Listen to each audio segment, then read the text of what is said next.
what you're dreaming of, waiting for your fate to come. There goes another day of sacrifice. Are you never gonna try to fail? Never gonna stop to give in? Never gonna try to reach up for the stars? You gotta fight with all of your life. For the doubt train, show me your name. You gotta hit that warning light. Are you done with the waiting on why? Oh why? You better run now, run before you hit the end of your line. No, no, no, no. No line, no,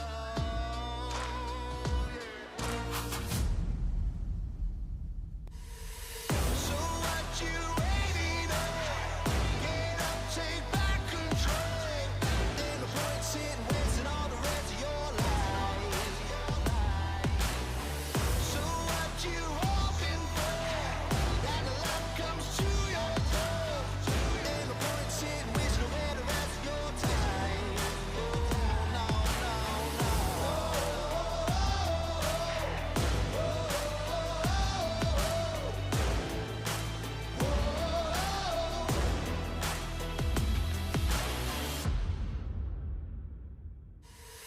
You know you're ready for something, but that something don't come easy.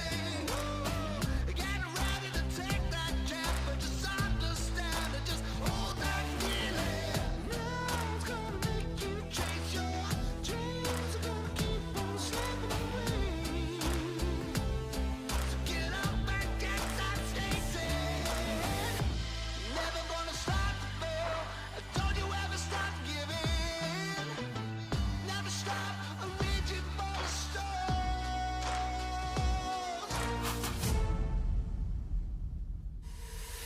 So what you waiting on?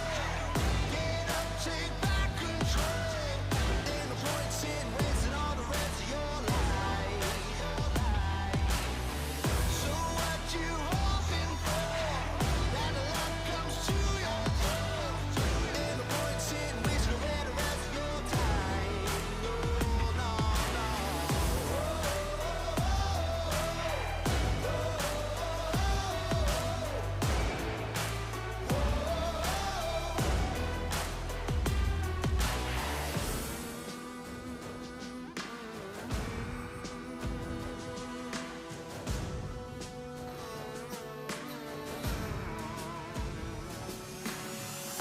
You're never gonna stop to fail, and don't you ever stop to give in. Never stop reaching for the stars.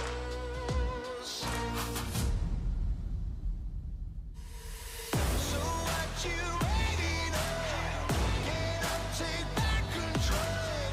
Ain't no point sitting wasting all the rest of your life. So what you hoping for? That the love comes to your door. Ain't no point sitting wasting away the rest of your time. Oh no, no, no.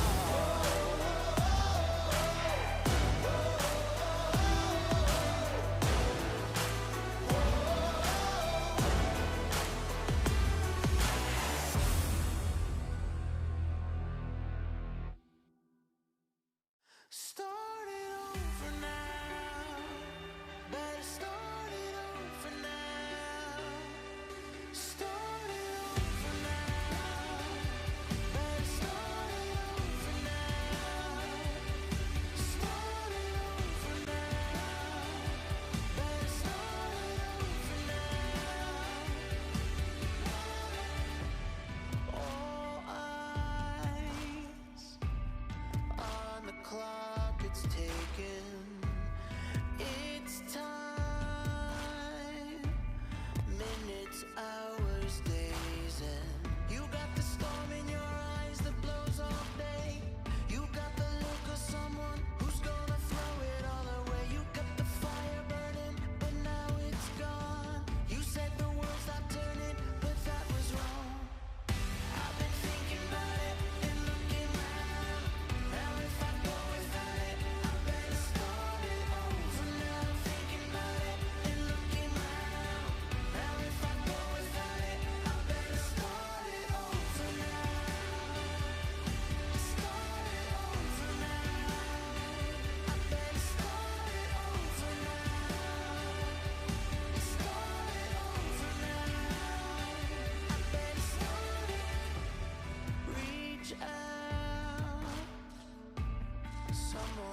block.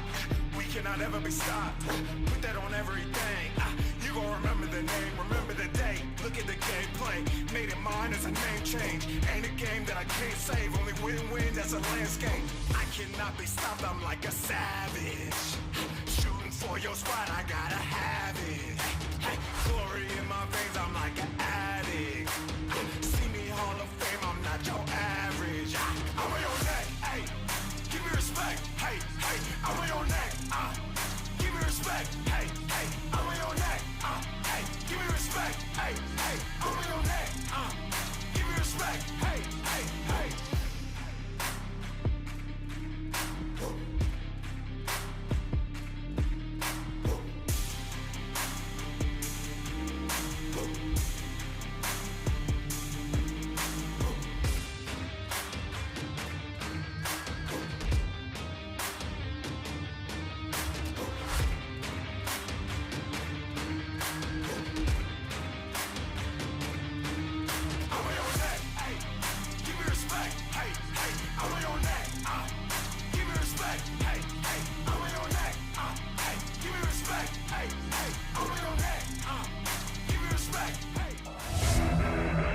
I think the most important thing is kind of like the discipline in the beginning. I think sometimes, you know, like you gotta go through like lots of losses, and that doesn't necessarily directly mean that you failed.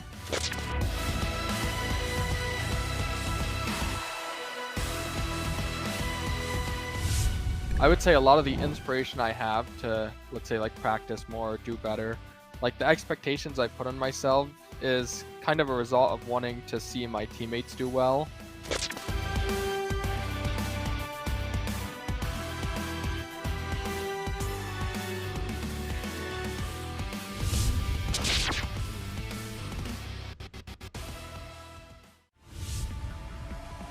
Porque está cerca de toda la cuadra de Estral. ¡Cantral! ¡Es el primero en morir! ¡Del otro lado sale con solitario!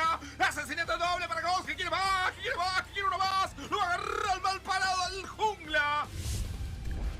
Principalmente son muy buenos, o sea, lo que es Summit, Cody y Ghost. Siento que pues sí tienen con qué poder ganar, pues, o competir a un mejor nivel de lo que lo demostraron tipo en nuestra liga.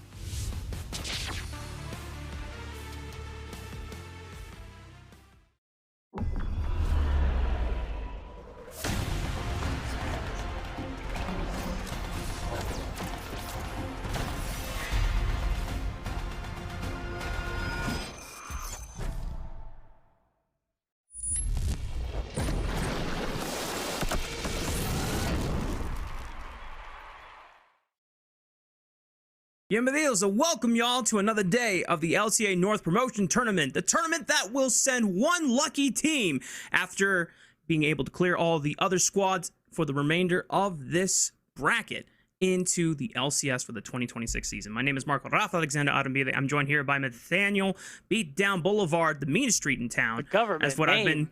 I've been told. Mr. Burhani, brother, what's going down for today? What do we got on the dockets for our promotion tournament tonight? Not only do we have yet another elimination match, putting so many stakes already onto the series, but it's a repeat of a repeat from the LRN playoffs, because of course we have Astral versus SDM Tigres for the third time since the LRN playoffs, and this time it truly is for all the marbles, Mark. If you win this series as Astral, we can forget all about that other stuff that happened in playoffs, and if you win as SDM, it's just business as usual. There you go. And well, let's take a quick look at the bracket just to remind everyone where we are at in our promotion tournament for the remainder, as we have 3 more days left, including today. It is SDM Tigres taking on Astral Esports, that LRN Grand Final rematch, the LRN Upper Final rematch as well, their third best-of-5 bout in this summer half of the 2025 season. The winner will get a chance to take on Luminosity Gaming in that lower final, for then a chance to meet Disguise in the Grand Final for a chance to play in LCS for the 2026 season. That's right. Disguised already waiting there after their 3-0 victory against LG yesterday. Only one best-of-5 away from holding on to their spot in LCS next year. So now SDM Tigres, Astral Esports, they're waiting for the chance to maybe be able to earn that spot in the grand finals alongside them. So still a lot of LTA promotion tournament left to have. And for any of our fans that missed out on yesterday's series between Disguise and Luminosity Gaming, First of all, how dare you? Right. I mean, Yes. you know what? Absolutely, you're right. How dare you miss out on a single day of the promotion tournament? But Yes. also, in Exactly. case you missed it, well, we got you covered. Because when we, as the rest of the broadcast team, went into the matchup, we were expecting a very competitive series. I know that Mazel and or Deserux and Hawk, who were covering that upper final, both of them had either 3 2s, one for Luminosity, one for Disguise, and I'm pretty sure that a majority of us on the broadcast would agree. We thought that it could have gone either's way, but then the fact that when we actually got into the games beatdown, that was not the case. No, not at all. Disguised, even though there were moments where LG looked like they were able to find leads, get ahead of the game, Disguised always found a way back. I particularly remember Rahel's Jinx, which was a sight to behold, to be sure, Mark, and really just overall a good performance from Disguise as a whole. They've had a really contentious year over in the LTA, and it hasn't been easy. It's really easy to look at that year and think, oh, they're not going to do, they probably won't do very well in this tournament. They're probably just on the relegation wait list. But the fact is, they've already won enough to be 1 series away from getting their spot back. So really impressive stuff. When we look back at the highlights from this series, I think one of the things that really stood out to us was the defensive identity that Disguise were able to perfect in this series against Luminosity Gaming. We knew that going into this tournament that Rahel was going to be on our highlight list of players to watch, if not the best potential performing player in this tournament. And not only did Disguise play to that beautifully in all 3 games against Luminosity, but they formed such a strong, cohesive defensive foundation between XU and Huhi, always finding ways to peel off threats from Rahel. And even though Darkwings would be found a couple times, he maximized his impact in a majority of these fights. That Luminosity would find Darkwing sometimes, but it would come at a heavy cost in a lot of those situations. And he'd already have done his damage. And I got to give some credit to looking back on that Akali game again. It's really more to your point how DSG, clear understanding of their win conditions. In every game so far in this promotion tournament, they just understand, all right, these are the steps we need to take to win the game. They shut down Insanity on the Akali. They ensure that taking down their carries comes at a very hefty price. And you watch Darkwings on the Azir in this game, and he had a much more fun time compared to the Victor. And even shoutouts to Castle as well, who I believe was named MVP of the series, according to our broadcast yesterday, which is such a cool glow-up factor when you consider Castle's journey in the North American space after coming over from Korea, his first stint and debut over on the Immortals roster when you look back at that rebuild going into the 2024 season. And I still remember a lot of the people behind the scenes were talking about, Castle is actually a really impressive prospect here. You know, we know that Immortals was not doing the greatest in terms of stage gameplay, but behind the scenes, a lot of people were speaking highly about Castle's ability to play strong carry top laners. Obviously, in this tournament, he's mostly been put on tank duty, but a couple of times that he's been able to get a carry under his hands, such as that Aurora game into the Rumble matchup, it proved why Castle does have the hands for it. Yeah, and speaking of hands, Huhi in this final game really showing off on the Blitzcrank. Yes, sir. So many highlight plays that we got to put a reel together at the end of this broadcast, which I personally loved very much. I gave the production team a shout out for that, because it was just a good look from him overall. And a fun pick to watch. The funniest part was when we found out how the Blitzcrank pick came to be. Huhi revealing, guys, I don't know what to pick here. And Rahel just tells them, dude, just play Blitzcrank, man. Just go for it. And sometimes those are the best moments when it's your teammates telling you, like, dude, just play this champion, man. You got this. And then you absolutely turbo smurf it. And you know, the best confidence you can get is always the one that is your teammates gassing you up there. Yeah, absolutely. And it was a great look overall. Again, DSG really silencing any doubts there could be about their ability to perform in this tournament. But enough about yesterday, Mark. We're here to talk about today. Again, the rematch of the rematch, SDM Tigres versus Astral. The question really is going to be, because this is an elimination match, will SDM Tigres get the three-peat and prove themselves the superior LRN team, or will Astral make up for all the past falters and win here?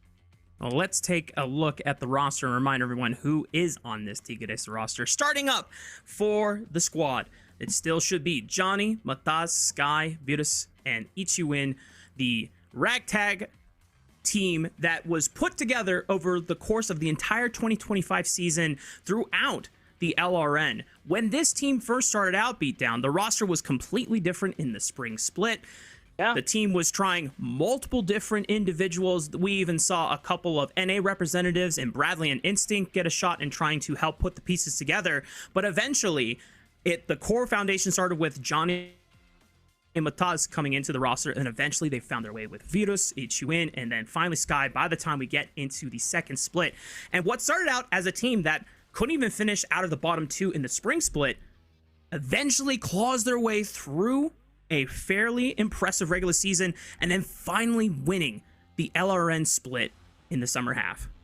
And you got to give a lot of credit for what SDM has been able to build so far this year. Their first year in the LRN overall, they went undefeated in those qualifiers before the beginning of those roster shakeups. But it is really nice to see that they had been able to land on this very successful roster with homegrown talent, which is something that we in the NACL, of course, always love to see as well. That belief in your region and the kind of players it can produce, and what happens when you bet on that and build a roster focusing on that very fact.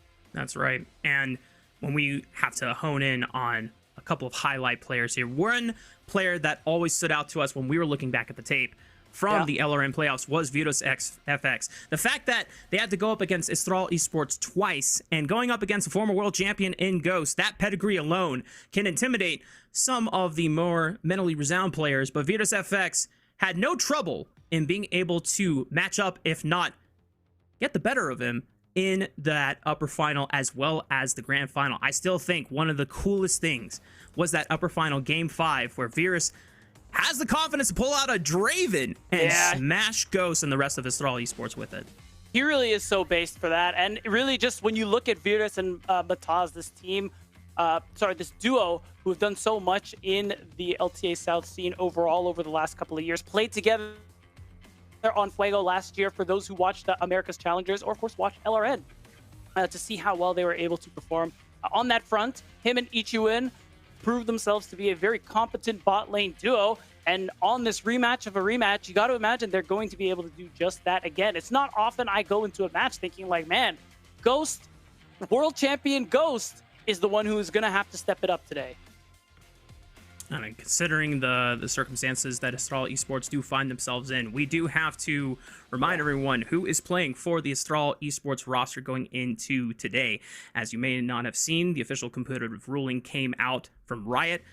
It is now Shintal X in for the remainder of the tournament. So Astral Esports are going to have to find whatever they can find with Shintal X stepping up to the plate. As we mentioned before, in their last competitive best of 5 against Disguise a couple days ago, this was Shintal X's first ever competitive stage debut, and obviously not the most ideal circumstances and scenario to do it in, but this is what Astral have to work with. They still have Solid Snake, Cody, Ghost, and Winsome, and for what it's worth, Beatdown, we did get a chance to peep Shintal X's solo queue records. It looks like he is putting in a lot more time into the top lane now, specifically because when he was first brought in as a sub, he was designated as a mid lane player. So now that Astral Esports have had a little bit more time behind the scenes, hoping for the best, that they have been able to find a comp identity that will give Shintal X the most comfortable scenario for him to help contribute to a team trying to make the best out of their scenario.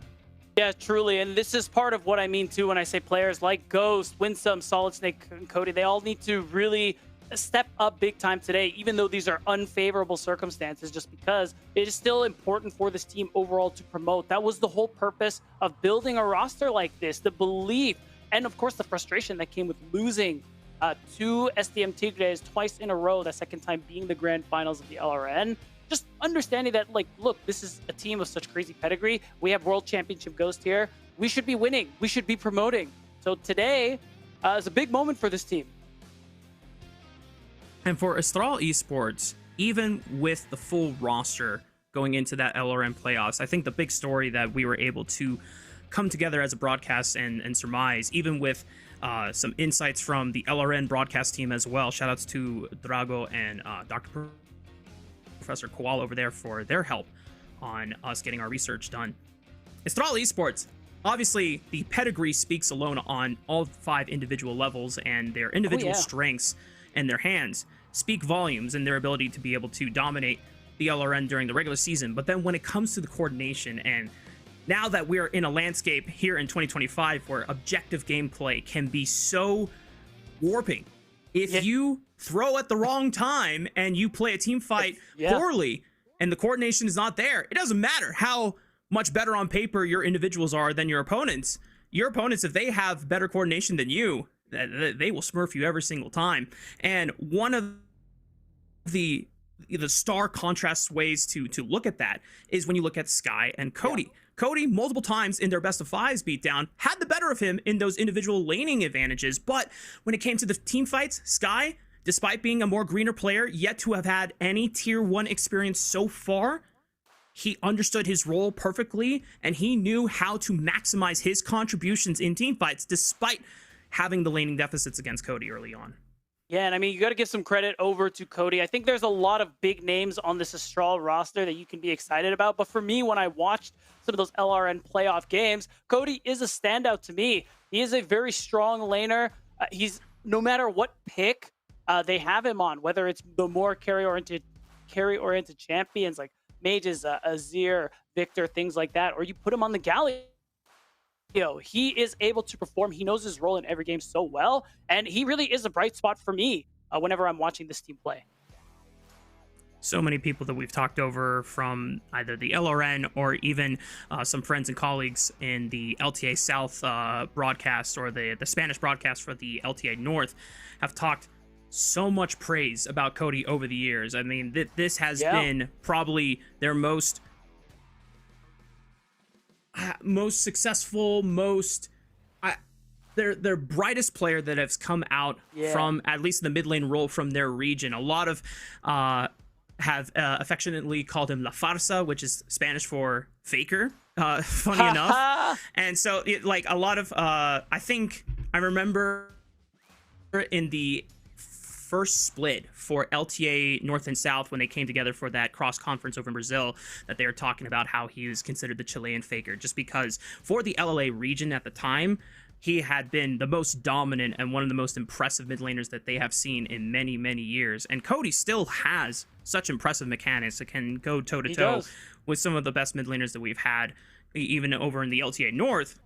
But this is now a time where you're going to have to do a lot more than just having impressive hands. You got to find windows to be able to proactively lead your team, even in unfavorable circumstances, to make a dream comeback scenario through the lower bracket. And I want to see them link up better on the side of Astral, because when I look at SDM Tigres, there were plenty of situations, even in the grand finals of the LRN, where Sky and the rest of the team are just synced up really well, and that leads directly to these situations where Astral are in winning game states and they end up dropping the ball. So we've seen them improve on that coordination on Astral's side so far in this LTA promotion tournament, but I think they're going to need a little more than what we've seen so far to be able to overcome SDM, especially when you think about the top lane. That's right. Now, a little bit more time behind the scenes at least allows Astral Esports to figure out a couple more compositions and maybe some more comfort picks that Shintal can pick up during that time as he adjusts to his new role. I know we saw at least a lane swap happen where they had Ghost go up to the top lane so that he could get solo experience and XP and just trying to do a little caretaking for Shintal as best as he could. Unfortunately, Disguise were able to find a really good timer on that bot lane dive, and the game kind of got rolled from there. But looking forward through the champion pool, we did get to see a Zed game from Cody. I'm not sure if we're going to see another Zed game again. He did have some nice hands on it. We liked it for sure. It definitely evolved from a scenario that was probably just kind of spur of the moment. We don't know how much preparation or thought went into that, and maybe Astral just kind of took it as, well, let's just see if we can flip the game and make it as super volatile as possible. But still, there's a lot of picks that Cody can go to that gives their team flexibility. Whereas, while this champion pool looks pretty small for Sky, going back through the LRN playoffs, we know that this guy has a lot more picks in the tank. Yeah, I think already, though, showing what's been going on in this tournament really gives you, again, that sense of flexibility that Cody has. I mean, even pulling out the Cassiopeia, a champ that we really haven't seen very much of in 2025. I don't think we saw it in the NACL maybe at all. And so just the fact that he's able to even pull out those in just the right moments led to a victory when I was casting it the other day with you, Mark. Really just shows you how formidable of a player he can be, and the hope that, yeah, I'm sure Sky does have more picks in the tank, because champs like Talia, Ori, I don't know if they're getting through. Well, for a reminder, if anyone didn't get a chance to watch the LRN playoffs, I know for a fact that Sky, whether they came to that conclusion on their own or if was checking out Luminosity VODs over in NACL, because he pulled out an AP Kog'Maw mid lane against Cody in one of the final matchups. But predictions going forward, I'm going to be honest, Beatdown, even if the circumstances weren't the way they are for Estral Esports, based on 2 consecutive best-of-5 victories from Tigres, going from a 3-2 victory to then a 3-0 victory in the grand finals, I think it's pretty fair to say that this would be our prediction regardless. But if Estral are able to pull out a victory or 2 or go the distance, I would be very impressed, and I'll be there to celebrate for them. Yeah, I'm mostly with you. If they'd have their full roster, I would say 3-2 SDM. I think it would be a closer series than what we saw in the grand finals. But ultimately, yeah, SDM, they hold on to a lot of their strengths, which seem to have done well against Estral in the LRN playoffs. And I got to imagine with the top lane sub, it's only going to be that much harder. But hey, man, it's a pleasure to be wrong. And it would be very exciting for Estral to be able to beat the odds and come back and win the series, get a chance to play up against LG to get into that grand finals. It would mean the entire world to not only this team, the entire Estral fan base, and of course their owner Jerry, who has been very transparent in a lot of his sentiments and thoughts. And while they might be polarizing to some, I definitely appreciate the honesty and the passion that is always shown from someone that is that invested into trying to get into tier 1. And obviously the goals were very clear from the get-go when this roster was put together. So I'm hoping for the most competitive best of 5 that we can get, given the rosters that are being fielded today. And for the Tigres, I just know that the story that we have seen from them over the course of the 2025 season is still one that is so easy to root for.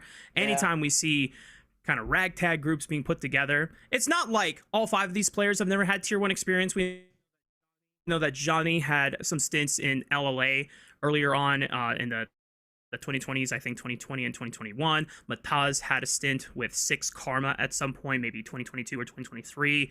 Virtus FX also had a brief stint in Tier 1 LLA. But Sky and Ichi win, yet to play in Tier 1 so far.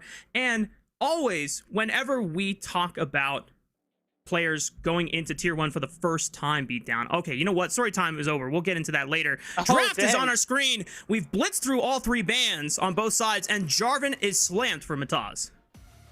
Not a whole lot of surprises when we think about picks and bans overall. And of course, the champion shared by Cody and Sky, the immediate pickup of the Aurora. I like it too because we often see Jarvan paired with something like the Rumble. So it does give the option for Shintal X to be able to throw that up on the top side if he really wants to.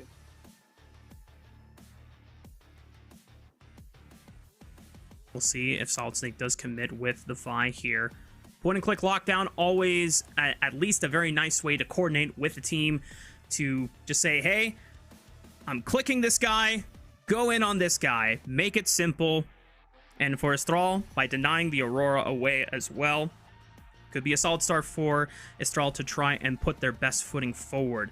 Tigres, are they gonna borrow from the disguised playstyle, going for a hyper carry for Virtus and just put a lot of trust into him to try and carry out this game. But, you know, the ban or the hover always can get you. It's just a slam with the Galio. And the last time that we saw this matchup between Sky and Cody in the LRM playoffs, it was a massive CS advantage from Cody. But once again, like we said before, Sky's able to maximize his contributions in team fights.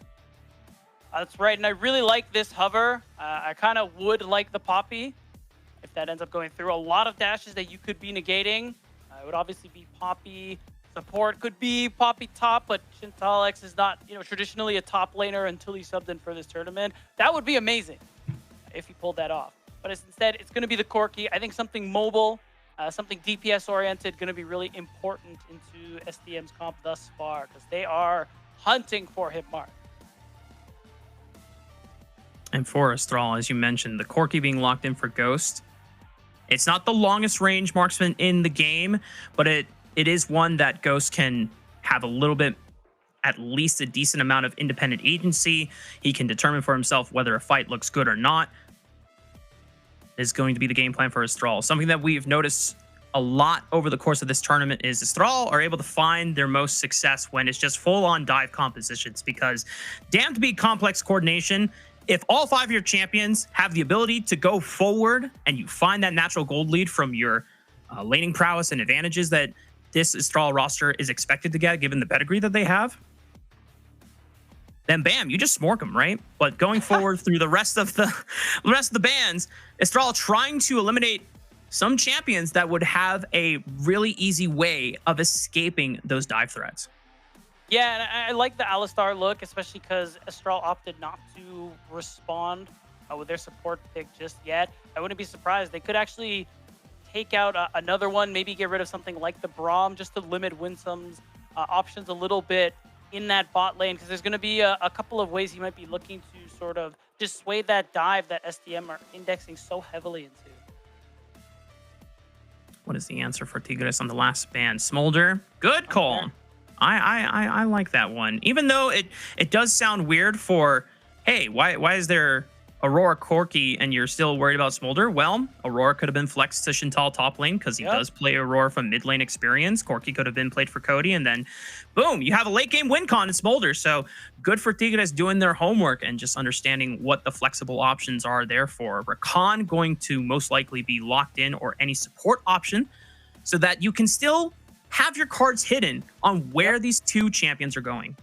That's right. And we see the hovers. Oh, already a lane dominant response surely from Virus. Hovers Draven, hovers Callista. But we'll see. Nothing is locked in just yet. I like opting into the Rakan. You want to hide your cards, as you said, Mark. And it does put that onus on SDM to decide what Johnny is going to be playing as well. And kind of gamble, like, am I going to be playing into the Aurora or not? Yeah, because then you might think to yourself, okay, well, do I want to take a tank option and blind it for the sake of the team?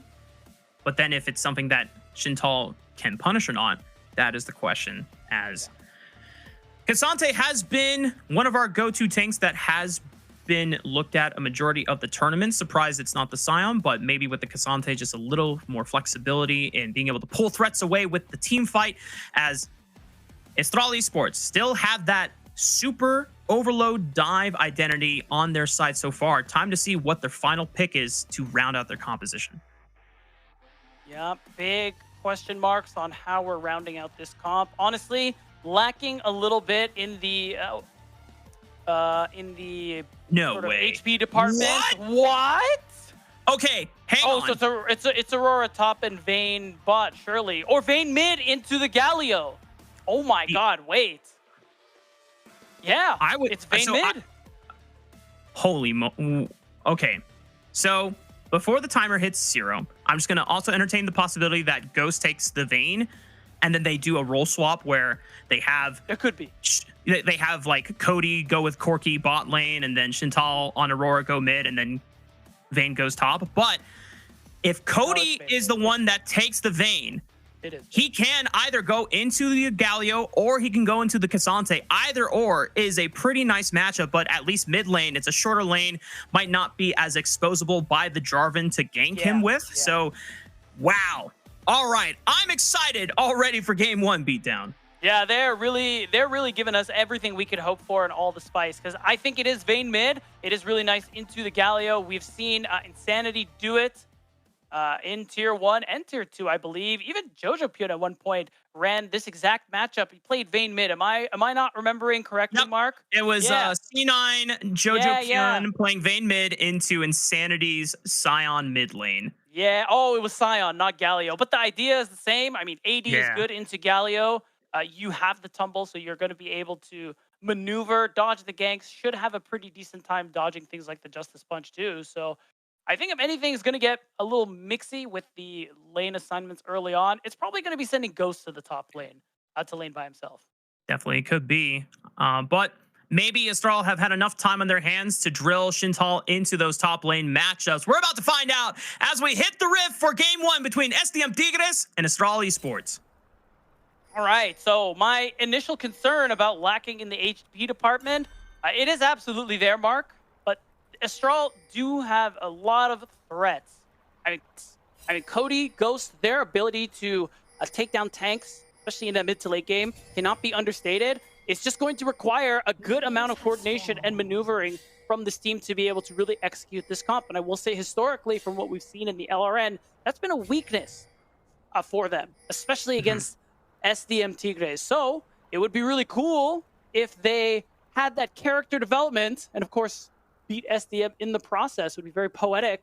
So we'll see if they'll be able to execute on that. True.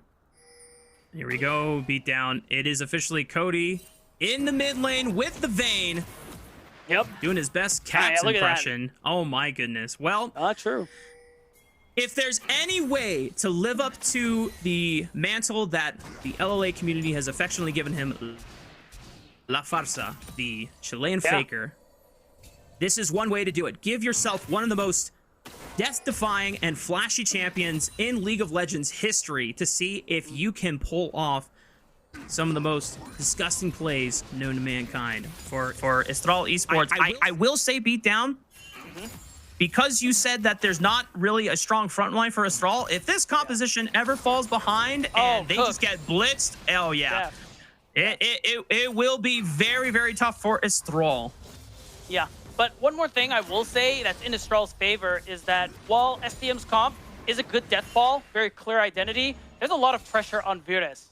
He is the only true source of DPS here. Kaisa scales great, is going to be very strong, but when you're working with champions like Vi, Rakan, where it's very easy to get on top of a short-range carry like the Kaisa, if Virus isn't careful, he gets killed, that's almost always going to be an instant fight loss. So, Very true. a lot of pressure on such a storied player. Yeah. And for Astral, even if you find the Vayne, you still have to deal with this Aurora and Corti. So, wow. Cody being able to snipe Sky onto that tower right there. I mean, we talked about it before. In some of those LRM playoff matches, Cody successfully found multiple laning advantages against Sky. And right now, that laning advantage is going to be exacerbated even further in a devastating one like this. Yeah, No way. that magic damage shield is so fraudulent against something like the Vayne, Cody. Not really counting that 8 seconds very well. Took a tower shot for no reason, but as long as he doesn't get hit by Justice Punch, no harm, no foul. Does force Sky to teleport back to mid lane so that he can not fall super far behind in the experience department. Already pretty sizable CS advantage for Cody on the Vayne mid. We'll see if Mataz can give some pressure relieved or try and find a way to punish as a Shintal. Meanwhile, in the top lane, remember guys, even though he is a sub and he is a content creator, this guy does play a lot of mid lane, and giving him something like an Aurora is definitely a little bit more comforting, especially into a lane like Cassante. So props for Shintal, finding a much better debut here. As Mataz is found and Shintal is there with Solid Snake, but he doesn't have a lot of mana, and with the teleport coming in from Johnny, it's a good call to back off. Yeah, and I like that Mataz was in the area, just recognizing there was the angle there for Solid Snake. Make sure that Johnny can't get punished right after the teleport, because having his flash blown or losing his life after blowing that would be detrimental to his matchup. Other than that, beatdown, it's been a quiet early game so far. Laning has gone, for the most part, the way that we have expected it to. even with Cody getting the sizable CS advantage, nothing has really broke our expectations.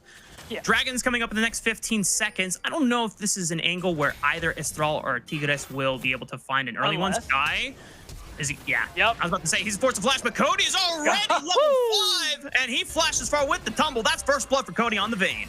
Solo Bolo, Sky, ooh, there's just nothing for him to do this matchup, and it's going to be this game if Cody keeps it up. So really nice pick for Cody. He is maximizing on it beautifully. You can already see a big CS advantage on top of that kill. Oh, Ichiwin. Crashdown shield gives him a little bit of reprieve. The heal comes out. Ichiwin is going to be forced to recall here under the tower, and if I'm not mistaken, that wave is pushing into Ghost and Winsome. Oh. So not the ideal stakes for SDM Tigres. Solid Snake gonna take this opportunity to look for the first dragon of the game. And I really like to Winsome delaying that back on Virus, guaranteed that Solid Snake would have absolutely no contest here, unless Mataz was a level No up. way. He's in 800, 600. Oh. Solid Snake that secures it now. Mataz surely is forced to flash over the wall or wait for the next cooldown, but I don't think it's coming anytime soon. Mataz sent it for the highlight play, and unfortunately, he's the one that looks like a silly goose. Yeah, honestly, if he got that one, he'd be the GOAT, but really an unnecessary risk. Your bot lane had their back delayed, not in a good wave position overall. There's no one there who's going to help you. And mid lane is just not going your way either, so punished appropriately with the loss of his flash, and it's a bit of a lead there for Astral. Tigres now working with less flashes than would be ideal for the next objective play, which is going to be Grubs in the next minute and a half time. Got a quick replay. Oh, yeah. Cinematic time. Yeah. And Sky realized he was basically cooked as soon as that ward came down. There was an angle where really he could wait to flash the wall and go more towards his tower. But, you know, panic sets in. You realize, oh my god, Vayne's going to kill me. So I need to try and prevent that as best I can. And now Cody's got a 2-level lead and 20 CS up. Good god. Yeah, this Vayne is going to be a problem if SDM Tigres don't find a way. Hang on, Shintal might be in a little bit of trouble. All right, well, Shintal does make it out alive, and Beatdown, I hope it wasn't a caster curse, because the last time we saw him, he was doing just fine pushing Johnny out, but now, suddenly Johnny has a significant CS advantage over the Aurora. Yeah, oh, and that's actually a really bad backtimer too, because now Johnny crashed the big wave. Means that he's probably going to just be able to maintain this advantage in this matchup. It's only going to get harder with the more MR Johnny is stacking. And I like that Winsome is here in the area too, just to give Cody a chance to get this wave in quickly, get up back, and or walk towards the Grubs if he doesn't want to go for that. Spawning in the next 13 seconds, and have a pause. Oh, man. All right. Beatdown? Yeah. I know you're over in Toronto. Yeah. But I'm extending my hand out to you, brother. Okay. I hope I'm holding it in the right place. I can't see. Yes. Okay. We're going to hope and pray that this will only be one of a couple, if not the only one we will see today. It could just be one. I also hope it would just be one. So far though, let's not even focus on that subject. Let's talk about what we've seen so far. Estral, pretty solid opening to this game in the lane phase. Yeah, Shintal X starting to fall behind in topside, which doesn't feel good as the Aurora, but I think Cody more than makes up for it. With the solo kill and the enormous CS lead he's going. Oh my god, we're back, thank god. Okay. Oh, I'm going to knock on wood. Yeah, me too. Prage. Prage, that's the only one. Void Grubs have now officially spawned. Estral already taking up position over on the top side of the map. Johnny does have teleport if SDM Tigres feel like they can fight, but given the advantages over on Estral's side, I think it is wise to not potentially throw away the stakes of the game early on. Yeah, this would be an unnecessary... Oh, no. This would be an unnecessary risk, so it makes a lot of sense to just allow Estral to be able to get those Grubs uncontested. It does hurt, though, because you are going to run into some potential issues in the side lane. If Shintal X is going to be able to keep up and be a good side lane duelist, there's that potential for him to split push and get some serious damage down on turrets. I mean, as a team, your ability to siege is so powerful when you get all 3 grubs. So that's something now for the rest of the game that SDM Tigres are going to have to deal with. Very true. And just looking for ways that SCM Tigres are going to have to find a way back into this game, because they're not devastatingly far behind, but lane matchups, at least for anyone that goes into the Vayne, is looking pretty rough, which is why they do have at least Virtus, or at some point they'll probably will have Virtus go into the Vayne matchup, but I'm not sure if it's the most ideal. Hang on. They find an opportunity. But Solid Snake able to smite away the last grub and get out without even having to burn the flash, since Ichiwin was not able to interrupt that Vault Breaker. Nice idea to try and snag that final grub, but unfortunately mistimed. So as we were saying, all 3 grubs earned. Estral, I'm pretty happy with this early game going a 2 for 2 in terms of collecting objectives. One of the things we talked about. I smell a dive. And Chantal does not have flash. He would have to outplay this one only with the power of his Between the Worlds and Across the Veil. We'll see if Chantal can step up to the plate. But even for a dedicated pro player, this one is hard to do so. So 0-7 to brother Chantal X as he throws out Between Worlds. The flash goes in from Ichiwin as he's taking up the turret shots, but Chantal actually does buy a bit of time very admirably, but in the end, it is Virus FX with the killer instinct to finish him off, as meanwhile, bot side dive, 4-man play, and it's Johnny that bites the dust. And this is what I mean by the siege. This play is automatically more effective for Estral because of the 3 grubs that they were able to earn. Already knocked down 2 plates. Cody's working on a 3rd. Really nice response from Estral to the dive on top. And more credit for Estral. They're able to spoon feed even more gold into Cody as he collects another plate. The kill gold did go over to Ghost. You got a chance to watch the replay on the top side. Yeah, and I mean, overall, nicely juggled in terms of turret aggro, and I'll give Chantal X some credit. He managed to dodge out on quite a bit, but unfortunately, if it was any champ other than Kaisa, he might have gotten away. Meanwhile, we get to see a full replay of what happened with the bot lane dive.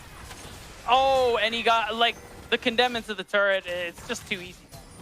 It's just too easy. CC layered beautifully by Estral Esports, being able to get the coordination nicely done there on the execute.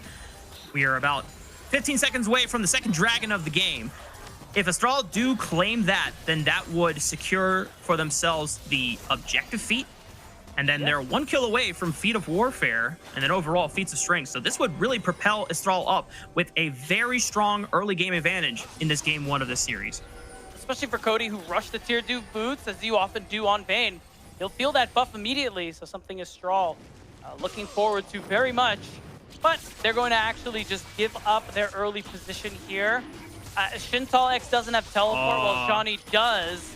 Matas is on vision here. What? He is. It's going to be a 50-50 if anything. You don't have numbers.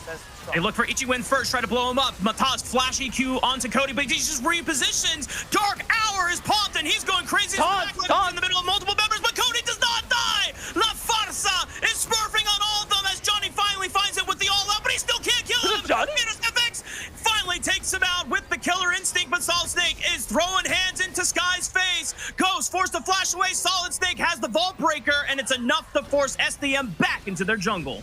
A 2 for 3 in an when you're down on numbers by Estral. This worked out so nicely, and you're already seeing the value here of this Vayne.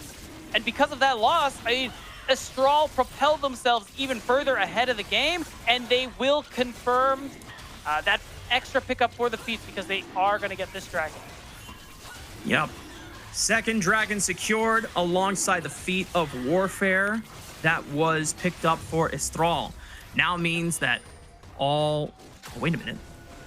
I don't see they got it. Okay, look they at the got boots. it.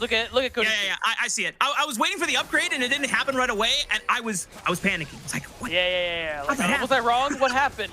Did I forget how this game works? No, it's okay, Mark. You're good. It happens. Well, SDMT is trying to take a post on the top side of the map here. Winsome is forced back. And at least Matas steals away some chicken nuggets, and maybe the play will be on the top side now that Cody does not have a flash for the next few minutes. Yeah, but you can see members of Estral recognizing this, Solid and Winsome linking up very nicely to defend the dive. collect what Camp Solid Snake can, and just walk away without much action here. I hope we get a replay of that last fight because it went so nicely for Astral. They're now 2K up. You're seeing that first item come through for Cody and Solid Snake, and it only gets more dangerous from here when we're talking about dealing with a Vayne. There was a couple times where I was fearing for Cody's life in that fight because he was literally in the middle of multiple members, but just having the faith in being able to navigate, dodge, and weave while popping that final hour and just using the tumble off cooldown. This is how scary it can be, and we're not even at the strongest point of the game yet for Vayne. She only has one item. This champion is going to get even more terrifying with every item spike she gets. That's not even including Ghost on the Corki, who's also scaling. True. Taking his time, getting to that late game monster, he can also be. So it's been a really good opener for Astral. SDM struggling a little bit in terms of team fighting coordination. Not something we typically see from them, but very present in that last fight. And Astral's comp is one where you really can't lack coordination. You need to set up Virus for success as best you can, and your target can only be one man. It is Cody. Very true. He still doesn't have a flash for the next couple of minutes. Probably not something that you can punish at the third dragon, but maybe at this Rift Herald coming up in the next 45 seconds here. As Xintao has popped between worlds, and Johnny is in trouble. Ghost is gonna intercept him as Solid Snake tries to lock him down, gets in range with the cease and desist, and the kill credit does go over to Xintao's pockets. I do respect Johnny holding on to the flash, recognizing that he is dead, and no response play available for SDM as well. So a kill for free and more gold into your pockets, always a good thing. SDM going to try and take some advantage to place some forward vision. This should give them a little bit better of a setup for this Rift Herald in 10 seconds, but otherwise, still worth it for Astral. Very true. Oh, Sky. Oh, Sky. Should be okay. There's no cease and desist, so you're right. Sky will be able to at least walk it out. He did not have flash available, but he is okay. And because Solid Snake was spotted on the bottom side of the map, that does give Tigres a little bit of breathing room and the freedom to secure this Rift Herald without any challenge. Yeah, and I like that Astral went for that play just because you have Cody on that other side of the map. I think you're okay to give up this Herald. It's not going to be, barring a catastrophic team fight for Astral, I don't think STM will be able to use this Herald to secure a great amount of gold. The big hope for them is that you use it to try and get yourself a better position on Dragon so that you can prevent the soul point from going through. Astral getting that, it would just give them so much more of an advantage. Minute and 20 seconds away from the third dragon of the game here, beat down. Vietas throwing out some cute emotes, making the game still positive vibes for the Tigres. A reminder for anyone from the LRM playoffs, there were scenarios where Astral Esports, even with the intended starting roster, they had strong early advantages like this going into third dragon and Otacon fight timers, and that is where the wheels fell off the wagon for this team, and Tigres were able to surpass them in team fights. I'm cautiously optimistic that might not be the case here this time for Astral, because even though it is a different roster for the most part, Cody is very, very strong on this Vayne right now. And the fact that you can deter some attention away from Ghost, who now has a chance to play more freely because Tigres is so concerned about trying to lock down this Vayne, it opens up space for multi-threat composition to succeed. Yeah, and it's even better too for Cody because he got his flash back. He wasn't able to be punished by SDM Tigres. So now Astral going to very comfortably clear out some vision here. There could be a response, but I think unless Virus is ready to pull the trigger, there's no fight that can be had. So instead, it is the pre-dragon setup with the Herald, like we called. Okay, well, the Ghost does force out Winsome. Hang on, Mataz finds Solid Snake with the EQ flash. That forces Solids to flash away as well. Cody, I don't think he's popped the ultimate just yet. Here comes Between Worlds. Xintao being able to ult in as well. Mataz throws out the Cataclysm, trying to separate the fight, but Sky's the first one to drop. Johnny completely separated from his teammates because Virus is out of the fight. There's no more damage left. It's all out retreat from the Tigres, and it's Thrall take to the skies as they find the fight, and now this third dragon belongs to them. And it looked like Solid Snake was caught out, but it was bait all along. Soul point on the Infernal Soul for Astral, and this game just continues to get more difficult for SDM. And Cody even TPing to the top side of the map so that he can collect the wave, maybe even pressure for that tower if Sky cannot get back up on the map and teleport to defend it in time. Looks like Sky is just taking the long walk. So Astral now moving to almost a 5,000 gold advantage with 3 dragons on their side. This is the best opener we have seen from Astral Esports against Tigres in recent history. Yeah, and it really goes to show you too how well they played out that team fight, because Virus is actually ahead of pretty much everyone else. He had that second item before anyone else around that dragon fight, but he got focused down like this. Virus, just one more rocket. Oh, not enough damage, just barely on a sliver of HP. Now Inchuin has to make it out alive. Virus tries to sidestep the Quill, but can't sidestep auto attacks. And Astral being able to pick up another kill here just in time as they are getting ready for the Otacon in just a minute time. Oh, and Mataz. Condemn over the wall, cease and desist. I don't even think a taunt from Sky is going to save them. And now Cody is looking for his next kill as he's diving with the rest of Astral. Winston taking the turrets so that they can secure it. Astral are steamrolling the Tigres. Nicely done from Astral, really working to exercise those demons. And SDM trying to get a response.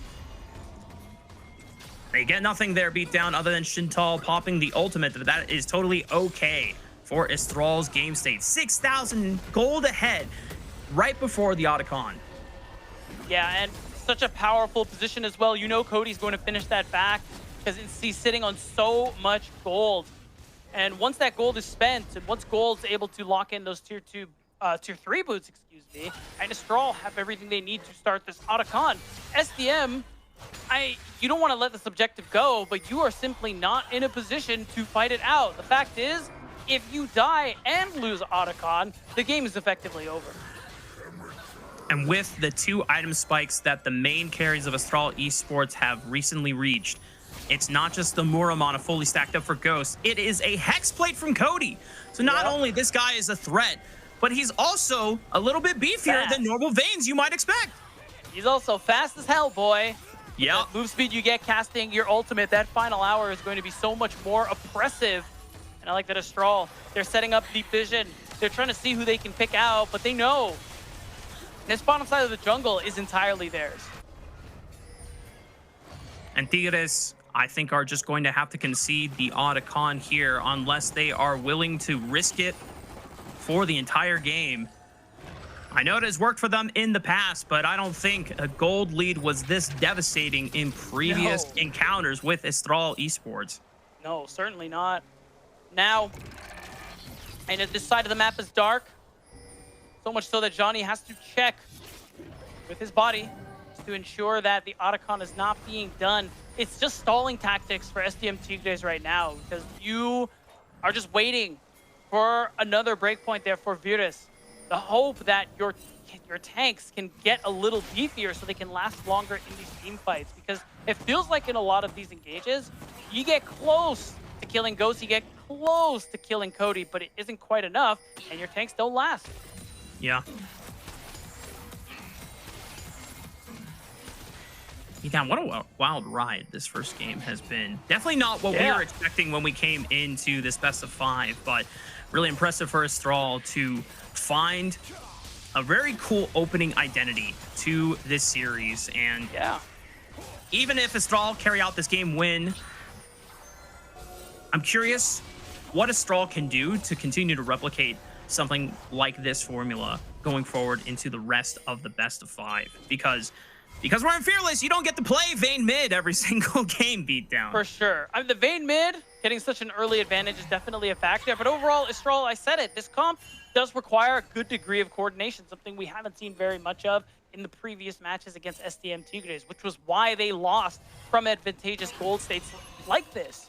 So the fact that they are executing now, very promising. The fact that they would be able to win in this comp in such a way would be really nice, considering how these past matchups have gone as well. Yeah. You can definitely tell that Astral Esports have put in the work to try and finesse that coordination a lot better than what they were showing in the playoffs. Estral now grouping up 4 on the bottom side. Shintal continuing to split push and apply pressure through the top side.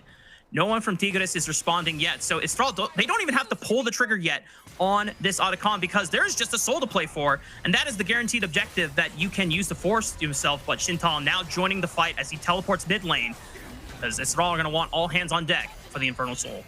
That's right. It's not even about the Otacon. Everyone's looking at the dragon. Nobody wants to start that Infernal objective. They're just dancing around it to ensure a good opportunity for either side doesn't get started. But it's Estral who start the Drake, and they just want to burst this one down. They will kill it quickly. Positioning. He's ready for a flank angle. Pops the between the worlds, even if he doesn't kill anyone. But they get them all as Mataz and Ichiwan are the first ones to drop. Salt Snake goes in, cease and desist for the greater team as the double mark opposition flies through the backline. Venus trying to turn the tides of the fight as he finds Solid Snake, but it's a flash from Cody and Shintal working hand in hand as Venus looks for the killing blow but cannot take out Cody. The ace comes through for Estral and the Infernal Soul is claimed. It was so close. He autoed Shintal instead of getting the final auto on Cody. But either way, it wouldn't have changed much. Still overwhelming victory for Estral, who have now claimed that Infernal Soul. This game has gotten so much closer to unwinnable. And major props to the sub in Shintal X, finding a beautiful flank angle, waits patiently for 3 members of Tigres to step up, throws out between the worlds.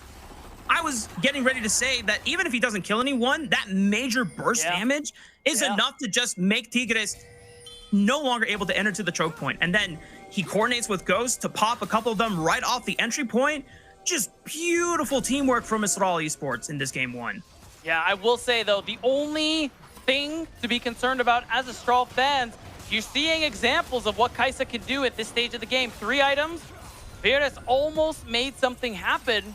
So if SDM play their cards right, there is always that angle. You have so much engage across the rest of your team. It's just about whether or not they can actually get on top of someone like Cody or Ghost. Cody preferably.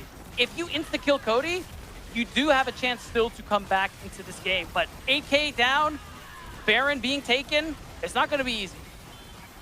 Mataz has flash. Can he get in range? It's already 1600. It ain't happening. Solid Snake secures the Baron. Solid Snake now trying to look forward as Ichiwan dives into the backline with the Magnet Storm. Solid Snake in the 1v1 throws up, cease and desist on Venus. He repositions with the Killer Instinct, but Cody's just firing bolt after bolt, and Ghost is right there with him. The double marksman working hand in hand as Estral Esports wipe the floor with SDM Tigres, and they're going to push into the base for the game win. It's just too easy. We got 40 seconds on big carries for SDM. I don't think they're going to be able to close it out, but an inhibitor is certain to fall down. And even if Estral don't win yet, it's only a matter of time. It is now a staggering 10,000 gold advantage for Estral Esports. We normally considered this in the business a point of no return for any competitive game. And Tigres are literally now down to their last legs in this opener of the series. Yeah, the only thing left is the Otacon, which, you know, unusually made it to 26 minutes into the game. That is crazy. Again, Estral recognizing Dragon Soul and Baron are the real game winners here, and they have collected both of them. Worth noting, too, that last fight, especially by the end, Estral sitting on so much gold. Well, Mark, they've spent it. So if you thought this game was hard, now it's really hard. It is indeed very, very, very difficult for Tigres to try and find a saving grace. Otacon has been started up by Estral Esports. Mataz, no flash available. It'll be a one-way trip if he tries to look for the steal. 900, it's secured by Estral Esports. And Tigres better run. I don't think this is the time to throw down for a fight. No, sir. As you noted, Beatdown, Elder Dragon is 3 minutes away. Can Tigres stall out enough for a lifeline as Winsome does get popped there? Shintal threw out the between the worlds. He was concerned for his teammate. It's okay. Tigres, at least for themselves, they have popped 1 ultimate from Estral Esports. Yeah, and Estral playing this one out as a death ball, all 5 into the bottom lane because they know SDM will have to answer mid lane. Super minions, eventually, by already seeing Sky walk away to answer that wave. As Estral, they're just trying to whittle their way down towards getting this tier 2 turret. Not the best spread or use of Baron buff, but at the end of the day, they are so strong. The grouping up is just so that if they get one more fight, they win. Still trying to make the use of their Baron buff. Estral Esports slowly pounding away at this tier 2 turret. Sky waiting behind Vision as he does have the hero's entrance. Some decent damage coming out from Estral Esports with the Infernal Soul on their side, but to the credit of the Tigres, they have not been broken in yet. No, I will say though, what few opportunities Tigres have left are closing. Cody about to get his flash up any moment now. Ghost's gonna get his very soon too. So there's really only 2 options for you to get to win these team fights as SDM. Somehow immediately kill Cody, and the secondary target is Ghost. But the actual chances of that happening are vanishingly small. But Mataz won the mental battle, guys. Jungle Diff. At this point in the game, you got to take any W's you can get. Hell Preserve yeah. mental, as you're not doing a 1-game race. It is a potential 5-game marathon that you've got to keep up right. the mental energy for. We're about 1 minute and 12 seconds away from the Elder Dragon, the one potential saving grace that could turn everything around for the Tigres if they manage to find a miracle steal. But if Estral play this out right, they won't even have the chance to get that miracle. That's a lot of damage on the Johnny, and he is one of their tanks, so that is not a good sign for the Tigres. No, and that tier 2 turret bot lane will finally go down. Johnny has the back. You gotta imagine that next wave means some potential damage to the inhibitor turret, but instead, Estral, they back away. It's 30 seconds. Any last second backs you want, they have to happen immediately. And it means that whatever last bit of gold that they want to be spending is going to happen now. Ghost, you're scaring me a little. I don't like this. He is so alone. But do they know that? Yeah, that is the main question. If Tigres knew that Ghost was alone, I'd expect the full cavalry just being sent for this guy.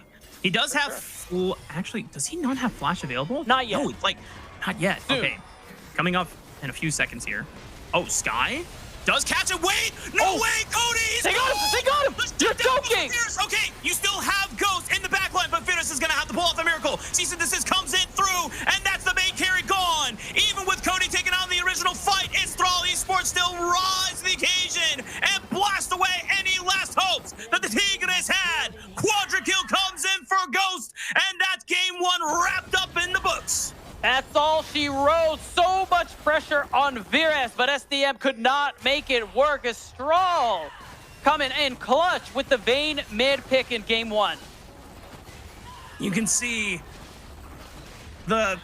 just the overwhelming, I don't want to say disappointment, but it was the moment of hope. Oh no, wait, death moment. Okay, hang on. We gotta take out the inhibitor, folks. It's fine. But there's still death timers coming in for the Tigres. Yeah, it's not gonna happen in time. Estral, game 1 goes to them. Got a little funny for a second, but still a really nice first win here for Estral Gaming. The fact that they were able to pull out the Vayne mid on that R5, play a very coordination-heavy composition is such a great look for them. That was such a fun way to open up this series. And just like that, a light has appeared at the end of the tunnel for Estral Esports. There is hope on the horizon yet in amongst the roster that they have to field. They made it work, Beatdown. And credit to Shintal, obviously. Tough laning phase experience after Johnny was able to get some levels for himself there in that Cassante versus Aurora matchup, and not always easy to be focused on the side lane, but a couple times he was able to escape.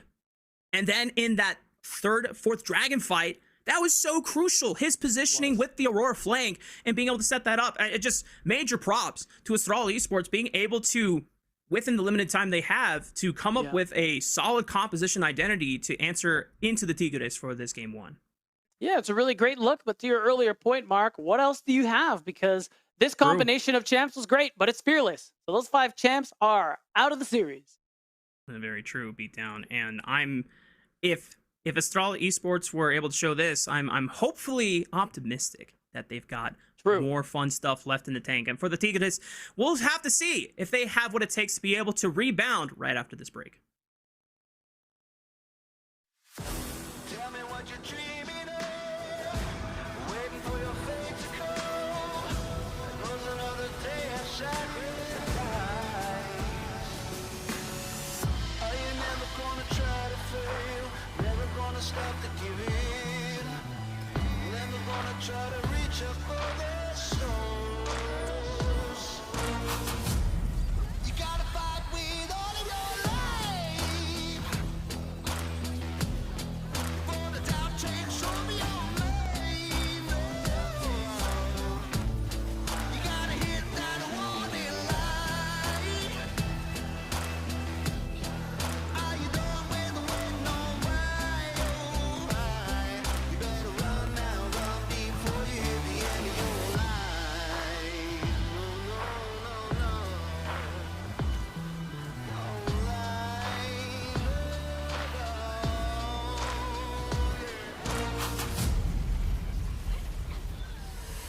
So what you waiting on?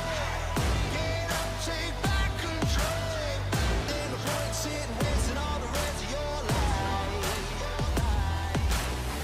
So what you hoping for? That the luck comes to your door. Ain't no point sitting wasting away the rest of your time. Oh, no, no,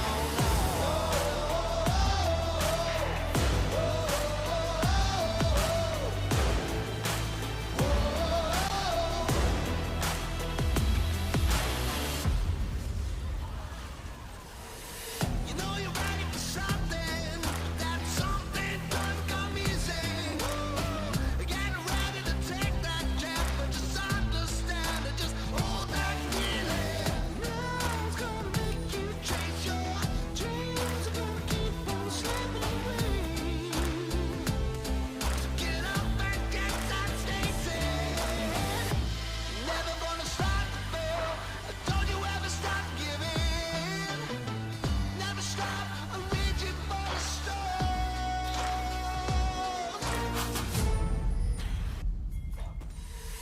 So what you waiting on? Get up, take back control. Ain't no point sitting wasting all the rest of your life. So what you hoping for?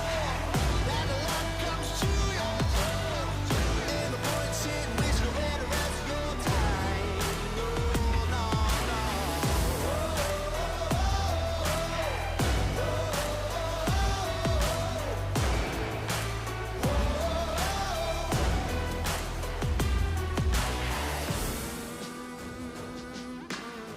We're back, y'all. We're getting ready for game 2 between SDM Tigres and Astral Esports. Now, if you were like us, who were expecting this to be a fairly dominant series from the Tigres going into Astral Esports, who, to their credit, have the upper hand in winning the previous 2 best of 5s back in the LRM playoffs, well, it's no longer like the LRM playoffs. The stakes are different, and the scenario is quite the contrary. And yet, even more so, Astral Esports are the one that lead the series 1-0 after our first game, where Cody busts out a Vayne R5 pick into Sky's Galio, and he was definitely the star and the focus of attention for both teams that game beatdown. Yeah, we got to give another round of props to Astral and the strategy they were able to prepare after the sudden departure of Summit. Just the fact that, you know, you had your sub who is a mid laner move to the top side. They come up with a draft and a strategy that worked out so beautifully this game. And yeah, a lot of it centered around Cody in the mid lane.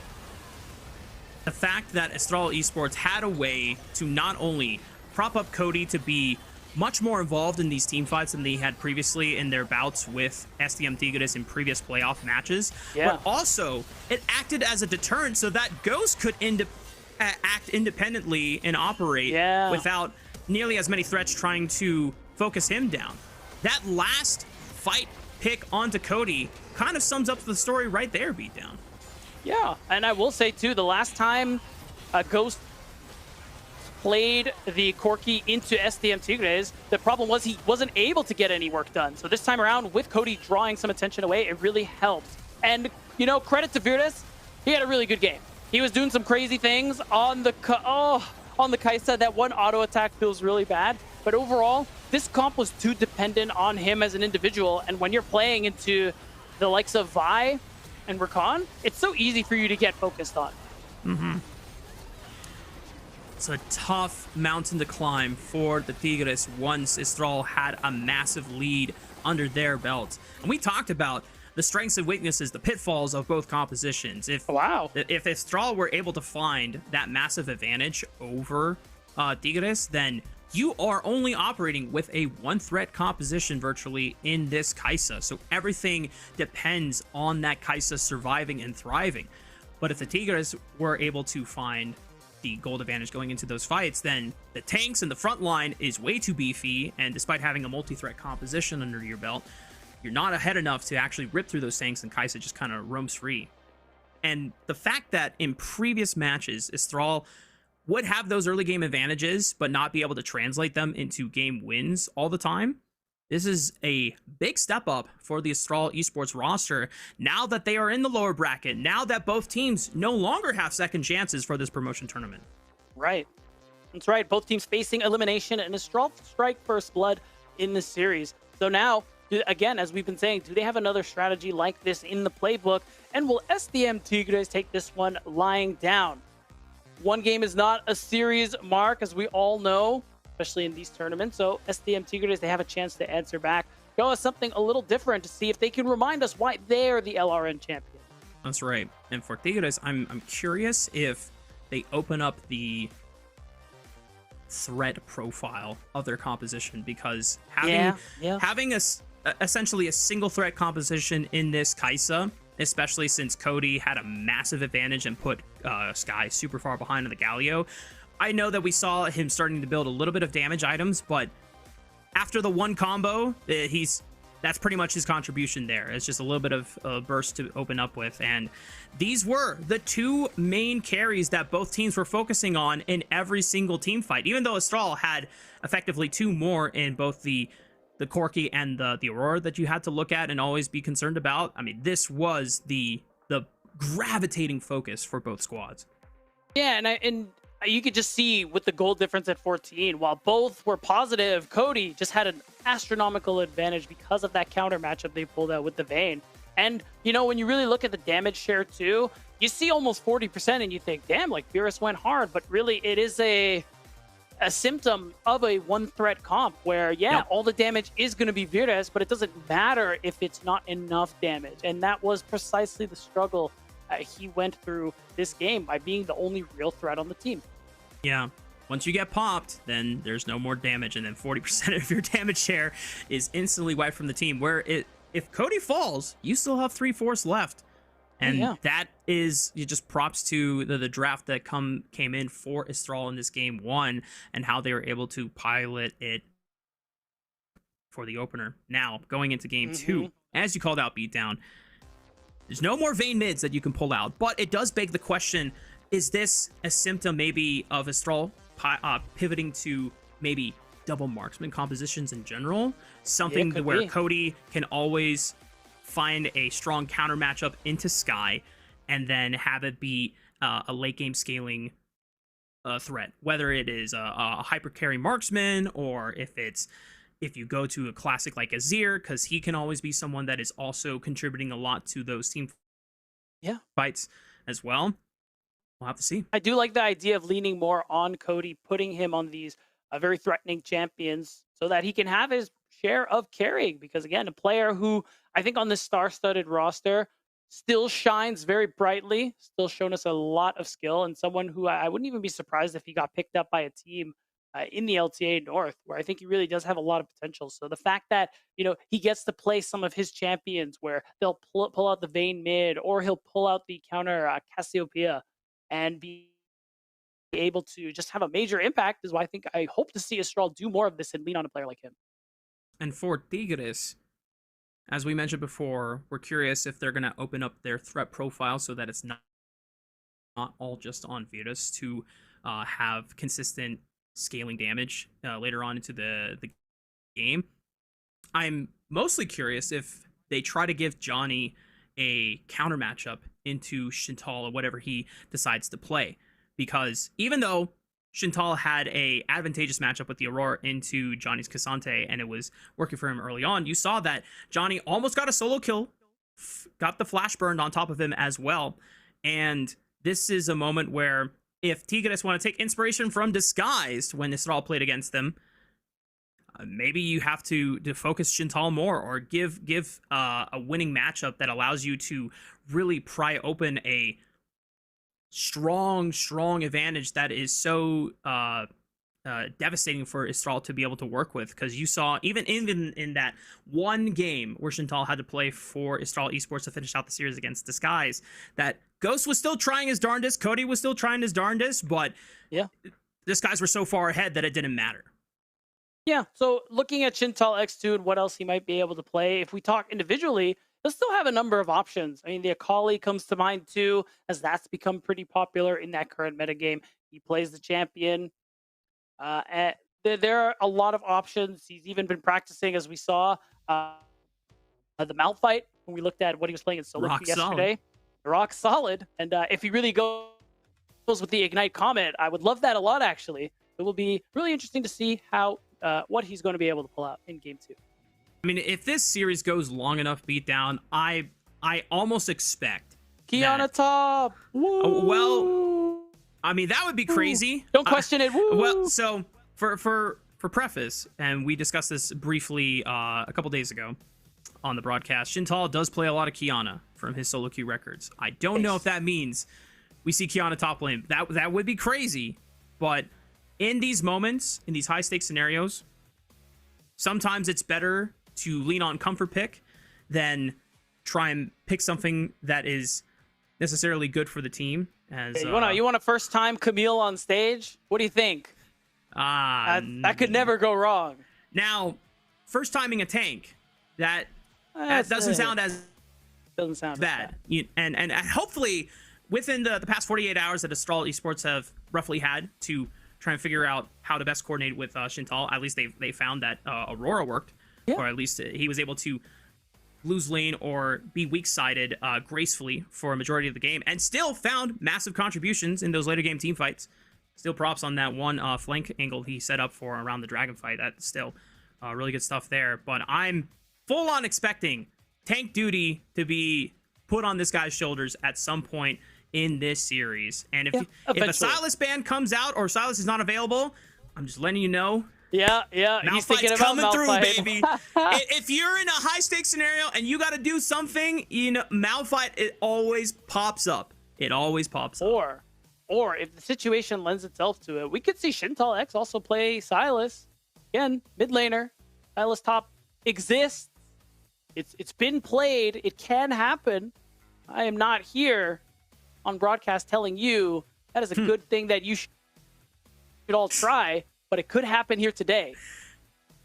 I think what Beatdown is saying is if you find yourself being pulled into a competitive match As a mid laner.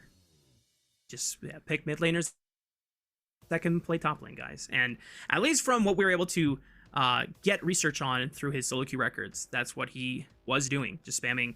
He's already played a lot of Akali mid lane in the past, and now he was playing a lot of Akali in the top lane with Teleport Ignite.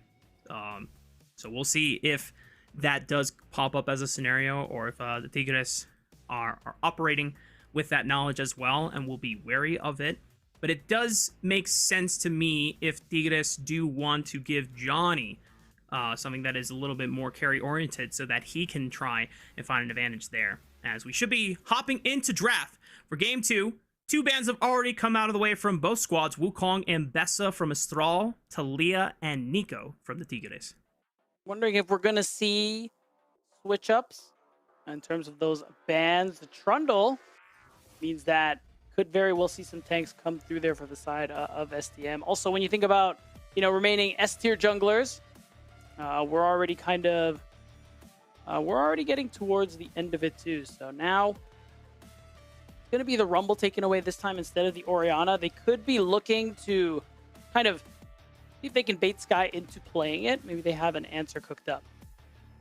Orianna instantly locked in. my god, it is 100%. That's disgusting. Sorry, go on. This could be setting up for a Nocturne angle for Mataz. Because I was thinking that Xin would be the priority for both of these junglers, as the Lee Sin insta-locked in for Solid Snake. To his credit, he had a very impressive performance on it, being able to find kick flashes onto, I want to say, was the Disguise series, even though it did not lead into a victory, or maybe it was I think it was the Disguise series, because I remember casting with Cubby there, but actually it was the one game they won. It was the second game of the series. So, and Cody was piloting the Ari at the time, so Estral Esports maybe going back to comfort with a very fast composition that can dive forward and blitz the Tigres before they come online. Yeah, and I think that's why we're really considering the Poppy pick. I think already so far, it would be pretty good. Jinx, unless you're playing like Lulu and Seraphine together, it looks really scary into Lee Sin, Alistar. So I like the Poppy a lot more. That fast presence, gonna get a lot of work done this game, and it will kind of make you think twice as Cody before picking something like Ari or LeBlanc. Point and click lockdown as well from Nautilus, so this is going to make Solid Snake's life even more difficult trying to navigate the battlefield here. Thrall, if you want to go for the Ari matchup right away, this could be the opportunity to do so, but they're going to wait and let some picks trickle down through the ban phase. Sivir locked in for Ghost, so this will give Astral even more movement speed to operate with in these team fights. Yeah, really important too. Will allow you to stay on top of members.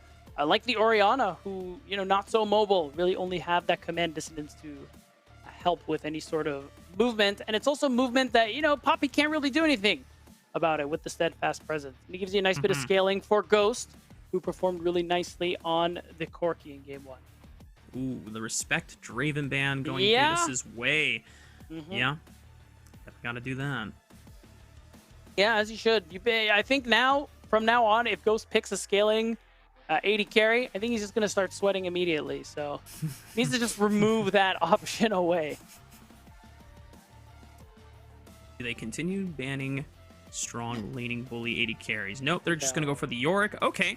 Well, Strahl definitely want to protect something for Shintal that I think they are lining up for their R4 pick here. If you're going to ban the Yorick that early and anticipate that you cannot give full R5 confidence over to your top laner, as Rise and Hui both banned by the Tigres. Yeah, I think Shintal this game is going for Scion or Horn, and wow! Cody did not think twice at all. It is going to be the LeBlanc coming through. It does mean that you have a lot to navigate through when it comes to CC, but the fact that you're creating so many targets for SDM to be looking towards does mean someone is likely going to slip through if SDM aren't careful. I'm genuinely surprised that Astral are really trying to set up Shintal X for success and as much comfort as possible, but I can respect it, as Cody already knew his matchup and he wants to take the LeBlanc into the Orianna. I mean, Lee Sin LeBlanc is a devastating combo if you can get rolling early. For the Tigres, they're going to blind their Renekton for Johnny. This pick can definitely get out of control if the matchup is good, and there's no efforts done to prevent it from getting a lead early on. But the last lock-in will determine what is Virus's 80 carry of choice, and having something super mobile like the Zeri, I think, is the right call. I think so too. You're definitely going to have your work cut out for you in terms of avoiding getting blown the hell up, because you're looking at Lee Sin, you're looking at LeBlanc, and of course an Alistar, who are all trying to get on top of you. So any mobility is going to be very important, and it's good this time around that SDM also have Skye on the Orianna. You add another threat to the mix here, even the Renekton up to a certain point as well. So you relieve a bit of that pressure that Virtus FX is working for. Ooh! Oh my god! So we saw this in his recent solo queue history, and historically Gragas is a solid matchup into the Renekton here. Was not expecting whether that was going to be his comfort pick of choice, but any true Shintal fans know, if you go to his Twitch channel and you pop open the Twitch channel trailer, that's all you need to know. This guy fully embodies the spirit of Gragas there, and My only concern is if Astral can coordinate properly how to use these explosive casks, because a well-timed explosive cask can easily win you the fight. A poorly timed explosive cask can make things a lot more difficult than ideally you would want for your team. Yeah, or it could just do nothing, which is also not good. So, you know, no pressure, Shintal, but it is a good pick. Overall, you have a lot of burst damage, especially if he goes through with the AP Gragas build. So there's that opportunity for him to add to the burst damage of that Lee Sin LeBlanc. Another composition here for Astral where you got some laning prowess, but more coordination needed. SDM have a comp where they give Virus, you know, the opportunity to not be the only carry, to spread the love a little bit, and we'll see if they can actually tie the series. Definitely so. Should be loading onto the Rift soon, folks. I am loving, though, what I'm seeing from at least Astral for the second game in this series. We know, and we've said it time and time again, not ideal circumstances, but they are making the best out of it, and they lead the series right now 1-0. Can Tigres bounce back? It's time to find out as we hit the Rift for Game 2. That's right, a win here from Astral would put them at match point and 1 game away from exercising the... Oh my god! Oh! Massive 5-on-5 fight in the jungle. Mataz is forced to flash away. Johnny's getting dropped soon. He's forced to flash too. But Winsome is the target for Virus as he looks for one more on attack, but he can't get it! It's disaster for the Tigres! And Astral pick up the first 2 kills of the game. All right, Mark. I don't want to exaggerate. I don't want to overreact. But Sivir got a kill.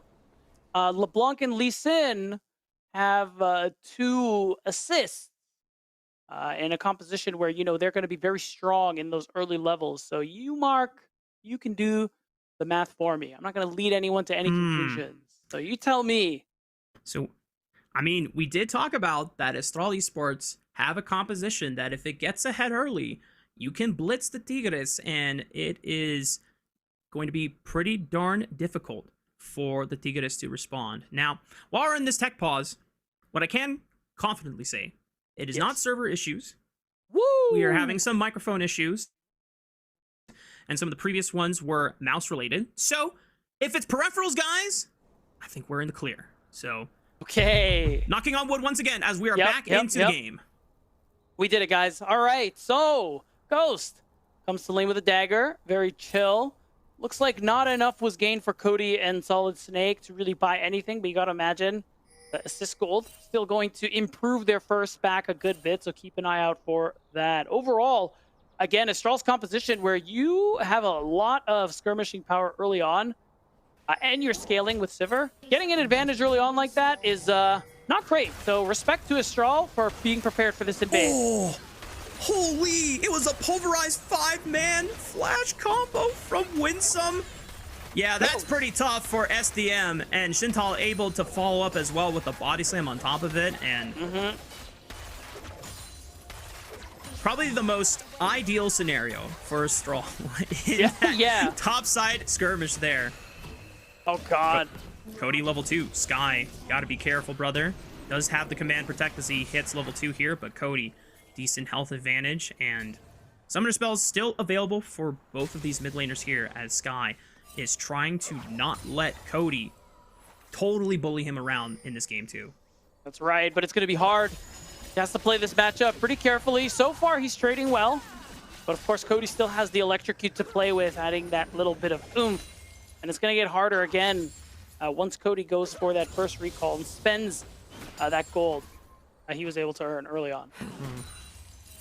I'm curious to see what Solid Snake's first plans are this game. Obviously, getting the first 2 kills, it's a nice way to start, even if you only got the assist gold on the front there. But after he full clears, will he try and exploit some of these lanes that lost some summoner spells early? Ichiwin and Virtus both popping the heal and the ghost in that first exchange. Thankfully for them, though, those are very short cooldowns, as they should be coming up in the next few seconds back. So for Astral Esports, maybe not a window that they can punish anymore, as Ichiwin at least receives the engage from Winsome, and now Winsome might be in trouble here. Virus cannot push through Ghost at the moment, Winsome below 200 HP. Mataz is showing on the river, but Solid Snake is here for the counter gank. Level 4 into the level 3 Poppy. As the Sonic Wave does force out Mataz's steadfast presence there. It's just to make sure that Tigris cannot push Ghost and Winsome out of this lane. Yeah, and really good eye from Solid Snake to catch on to that play and be there to defend it, because that could have been a big turning point in the bot lane. Had Mataz been there unencumbered. So nice eyes from Solid Snake to recognize it, and at the end of the day, SDM have to farm under turret. Please be another peripheral issue. Please be Peripherals, another it's fine, it's fine. It's peripherals, it's fine, it's fine. It's okay, it's okay. Just making Talk sure. to me about the game, Mark. Talk to me about the game. Well, in this state right now, in Astral Esports, we've talked multiple times before about Lee Sin post-patch adjustments, where he has a lot higher base damage now in his Q, but less bonus AD ratio. So the breakpoint that me and Cubby found was 41 AD. So your champion as Lee Sin is better until you buy your first item spike, which is usually Sundered Sky. Sometimes some Lee Sins go for Eclipse, but I think it's even more reason to now buy the Sundered Sky, because you don't get as much power from building a ton of AD, and the Sundered Sky will give you that deceptive durability and sustain thanks to the passive, right? So all these changes just trying to make Lee Sin a little bit more competitive and viable in the earlier skirmishes of the game, where picks like the Jarvan, the Xin, the Wukong, the Vi, the Pantheon have been running amok now for the past few months of the 2025 season. So Solid Snake, I think it puts even more onus that if you want to try anything flashy or explosive, before that first item spike is really your window. And so normally after a full clear, and then when you hit level 6 for the Dragon's Rage, are your two big play-making timers. Right. So we'll see if they'll be able to do that. We're going to watch this one again. Winsome, as you called out, 5-man pulverize. The thing support mains dream about. And it was enough to allow Astral to pick up 2 kills in that opener. Again, really nice start to the game. And everything we've seen in the coming minutes after was, Mataz stopping a gank. And otherwise, lane going really well for the players on Astral. So another good opener in this series.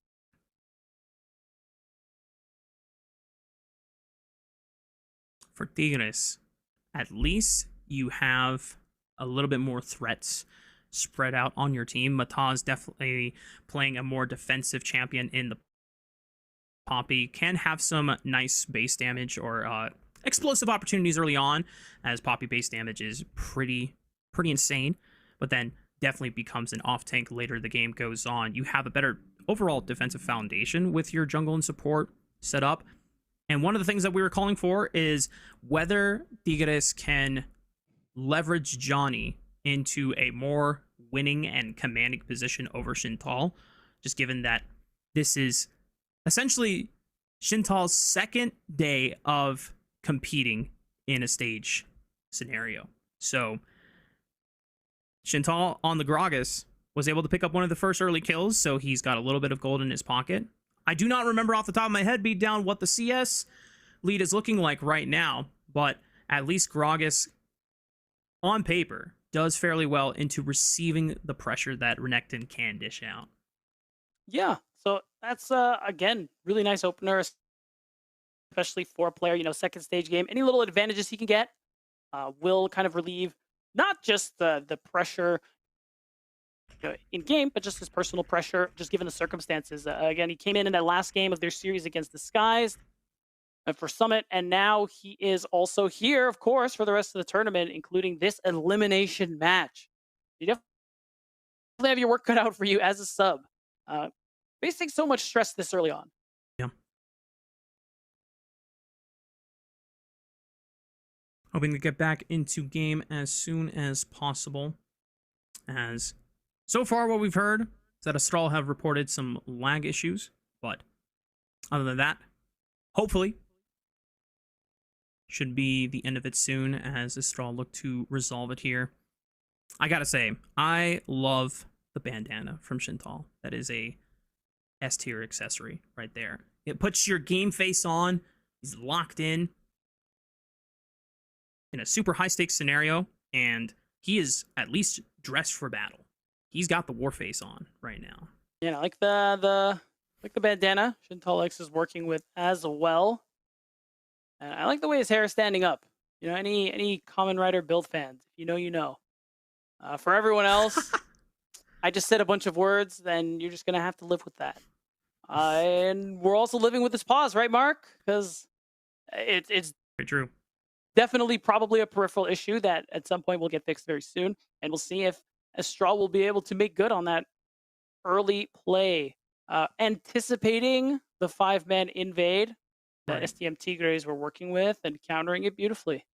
So, just to kind of recap where our state of the game is and what to look forward to. When we saw how Astral were able to break open game 1 and take it home in a victory fashion, Cody had a massive advantage in the mid lane. That was kind of the staggering gold advantage that basically waved off Tigres from ever contesting any of the earlier objectives from Astral Esports, so that they were able to secure first 2 dragons, all 3 grubs, no contest from Tigres, and it put them on a point where at some point during Dragon 3 or Otacon, Tigres are just forced to fight. They have to get in there because otherwise the gold lead is just starting to climb further and further for Astral Esports. And one of the earlier fights we saw, they were trying to look for Cody. There was a little bit of a disrespectful dragon setup, I believe, around the, I want to say it was the second dragon. They caught out Ichiwin, and then the positioning from Astral Esports, we've talked about it before. Their coordination has definitely gotten a lot better over the course of this tournament, reflecting back on what they looked like during the LRN playoffs run. But also, the identity for this team is when these guys are ahead and they have champions that can all go forward, it's as simple as that sometimes. And you just trust on everyone individually to be able to outplay their opponents given the circumstances they get. Yeah, and it will be interesting to see if SDM Tigres can kind of bounce back after that game 1 loss. And they've been the demons. They've been the ghost that haunts the dreams of Astral and Astral fans all throughout LRN playoffs. So the fact that they might be able to exercise those demons today would be an exciting prospect, unless SDM make a comeback. Who knows? I don't know. We're still paused. Yeah. And there's plenty of time for the Tigres to find ways to bounce back in this matchup, because the gold lead, while that early level 1 was devastating, it's only the first minute of the game. In fact, we hadn't even passed the first minute technically at that point, because the invade was so early and everything happened so fast. A lot of the summoner spells came back off cooldown, so no real way for Solid Snake to get in anywhere and punish. We have yet to see any solo kills in either of the lanes. So at least for Sky's sake, who did have a pretty rough matchup of Galio into Vayne in game 1, you could see that he was standing up to Cody this time around, as beat down, a big sigh of relief as hopefully the vamping is over and we can get back to the game. Yes. I do not. I'm. You know, we did our best Strahd impression, but it's over now. And Pintal X, his mana is over now, which feels pretty bad. They actually might be, and the wave's pushing away from him too, so he might have to take a very unfortunate back soon. Solid Snake is on the top side of the map, so is Mataz. So we'll see if either the junglers will get involved in either preventing Shintal from being able to reset his wave safely, or giving him the space necessary to get a good base off. We saw that Winsome made a check into mid lane just in case Cody needed a hover, as he was pushing in a wave of his own. Looks for the base timer there. Coast receiving the wave, and Winsome is back in time onto the bottom side of the map so that he's not missing out on too much experience. First dragon has spawned, and right now we've seen a lot of compositions with Sivir normally have the push available to fight and at least secure that first dragon of the game. Astral have a window before grub spawn at 8 minutes. Oh, Winsome's going right in. Does force out the Ghost from Virus. Ghost is going crazy with the damage, as the level of advantage is still, or at least nice enough that they're able to confidently take that fight, and just recognizing that, hey, I've got a full slingshot. I know that most AD carry mains will probably be like, ah, yes, slingshot's power spike, very meaningful. Kappa. Yeah. but, but the level True. advantage, base stats, that does not lie. And Straw able to force Virus out of lane. And this is going to be a huge minion wave that he's going to miss out on. And Yeah. And again, the value of that trade there, support health for AD carry health is a trade you take any day of the week, especially when that support is Alistar. And his passive will heal you the more minions you kill. So, big advantage. Now 20 CS ahead. Could look to grow to with this cannon wave coming through here. And it's tough. Mataz forced to E onto Cody because Solid Snake is right behind him. Now he flashes away, but the flash E shockwave by Tigres' mid laner Sky at least deflects the play that Solid Snake was looking to capitalize onto Mataz. Now we go flash for flash. But already, we're seeing the value of these ultimates start to come through here. Once Mataz and Solid Snake get theirs, it's going to be even more electrifying. Let's just see what people will be able to do. Otherwise, both junglers are going back to neutral. And now it's going to be that race towards that first dragon as we're still a while away from being able to secure any grubs. I say race. It's really going to be Astral deciding when they want to get it. Because Ghost is at level 5. He is much further ahead than Virus. And this is a very, very decent advantage that Ghost and Winsome have been able to leverage for themselves against Virus' Zeri.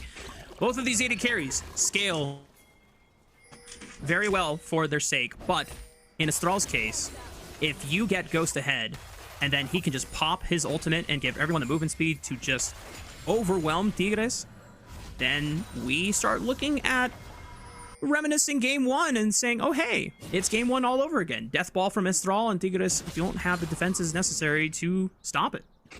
Right. So now, especially with how tough it's been there for bot lane, my hope is that we see Mataz play towards this Renekton a little bit. He has an advantage going over Shintal as you expect. Now that he's past level 6 as well, the Dominus is going to be a very strong tool in some of these skirmishes. And I'm looking towards that grub spawn in about 10 seconds where they really want to make use of this power.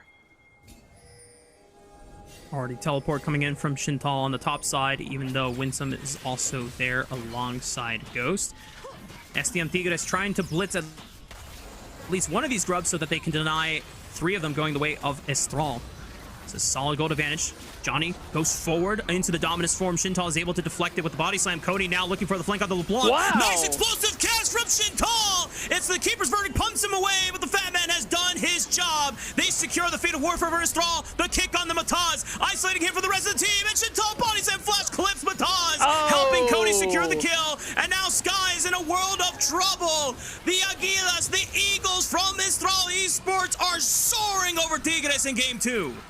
And Tigres don't have a leg to stand on as they lost yet another exchange, and a big one at that, Mark. We wondered if Shintal would be able to find those big exploding casks. Well, I'll tell you what, he found his first one. Wow, wow, wow, wow. Shintal X continuing to level up as the series goes on and being able to find his moments and provide Estral with the impact necessary as we take a look back at the replay for the fight. And also SDM really seeming like they can't decide exactly how they want to be playing this one out. A 5 versus 5 with how far behind Virus is really doesn't favor you. I really think the play here was just smite one grub, walk away, because you just weren't strong enough to actually win this fight. And now Estral, they have reached a point where they are 3,000 gold ahead, and we're back to live. Mataz is dead again. Oh, wow. Woo.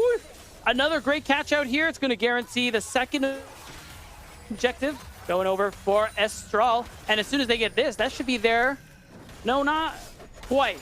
After this, one more objective, and it will be their feats of warfare. Solid Snake will secure the first dragon of the game off of the kill from Mataz's Poppy. They are now 2 objectives away from securing the... or 1 objective away, I should say, from being able to secure feats of warfare. As Estral lead the second game of the series, 6 kills, almost 4,000 gold ahead of the Tigres, and beat down, even though the game is not quite over yet, it is starting to look a little too daunting for them to make a comeback. Yeah, it is tough, especially if you win. Forced to blow the heel as Cody went in for the swap and for his bot lane. It really does feel like a difficult match to come back in, just because of the fact that, yeah, you have scaling tools with the Orianna and especially the Zeri, but Virus has just been put so far out of this game. He won't have anything close to the impact we saw in game 1. He is 450 CS down behind Ghost. Sheesh. Not ideal circumstances for the Tigres going into the mid game here. Cody does not have his first item yet, but he's got Sork boots and he's got 3 stacks on his Dark Seal. So this LeBlanc is going to be very terrifying once he does finish that first item, which I imagine is either going to be a Ludens or Storm Surge off of this Hex Tech Alternator. And with Solid Snake protecting Cody on the push, guaranteeing that they're getting more turret plates into their pockets here, while Johnny is just forced to back off as a defense maneuver. And this is the duo you want to be putting all that resources into. Ghost has so much already. Oh, boy. And he wants some more. Flash and the ultimate popped by Ghost, even after Sky's own flash on the Orianna. That is the second kill of the game for Ghost. He's going to pick up another turret plate undefended, as Mataz was forced to respond to the bottom side of the map as Cody and Solid Snake were looking for a play on Johnny. And was forced to use the Dominus just simply to stay alive and complete that next wave. Now, Mataz, he's going to stay a little longer to allow Johnny to get more, which is nice. But it really isn't making up for everything that Astral have gained so far in this early game. You're looking at Solid Snake, you know, despite what you talked about, Mark, still went for the Eclipse first item. Still pretty good amount of a damage spike for this Lee Sin, even though he won't get a little bit of help. Man. Yeah, and you know what? He should. Winsome sets up the knockup on the Ichi-Win. Solid Snake being able to ward behind him or dash behind him thanks to Winsome for the safeguard. And that is going to force Ichi-Win to burn his flash so that he does not go down and give Astral's 8th kill of the game away. Holy. Astral, 5k up at 13 minutes. That is not something you see every day. This is an enormous lead, and if they keep playing this out right, SDM really won't have a way back into it. You don't have a lane to play through other than this Renekton, but with Solid Snake responding to every play so well, recognizing everything Matas wants to go for, there's Virtus. no real recourse. Sidestep there. Virtus popping the ultimate there just to force Ghost and Solid Snake away as he can safely clear out the minion wave as well. But now Virus will probably have to concede this turret. Ghost and Winsome taking up post here. Looks like Mataz will be able to respond with the Nautilus so that they can try and soak up the minion wave that will be crashing into the turret. But as you said, Beatdown, the options are running thin for the Tigres here. Because not only, you talked about, you're waiting for Virus to come online, but also Sky opted in for the super scaling Orianna build. And he hasn't even finished the Rod of Ages yet. Yeah, we're pushing 14 minutes. This is a very late Roa for Sky. And late really is just going to describe every power spike SDM get this game. So much so that this could really be their doom. And we might really see Astral go towards a master point, because now another turret is going to go down. This gold leaf goes so much further. You can see how effective they were taking plates in this lane phase 2, taking 10 times the amount of gold SDM did. Wow, wow, wow. Just a solid 1k advantage off of turret plates alone.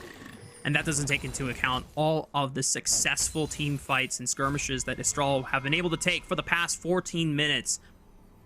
We didn't want to quickly give over Astral the right of the game going of their way just off of the level 1 5-man play, but it really did seem like the beginning of many unfortunate events for the Tigres to come, as now Astral have yet to drop a death, and we are about to hit the 15-minute mark.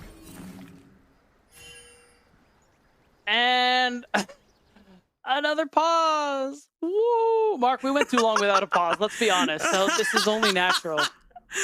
Oh boy. All right. Well, me too, Shintal. I'm Yeah. literally doing the exact same thing. Just like, oh, anytime this does happen, you do have to do your best to make sure you're not losing focus and understanding what your win conditions are, what's the next state or objective that you're playing for, what's the next play, what are your next item spikes that you're trying to prioritize and work your way towards as well.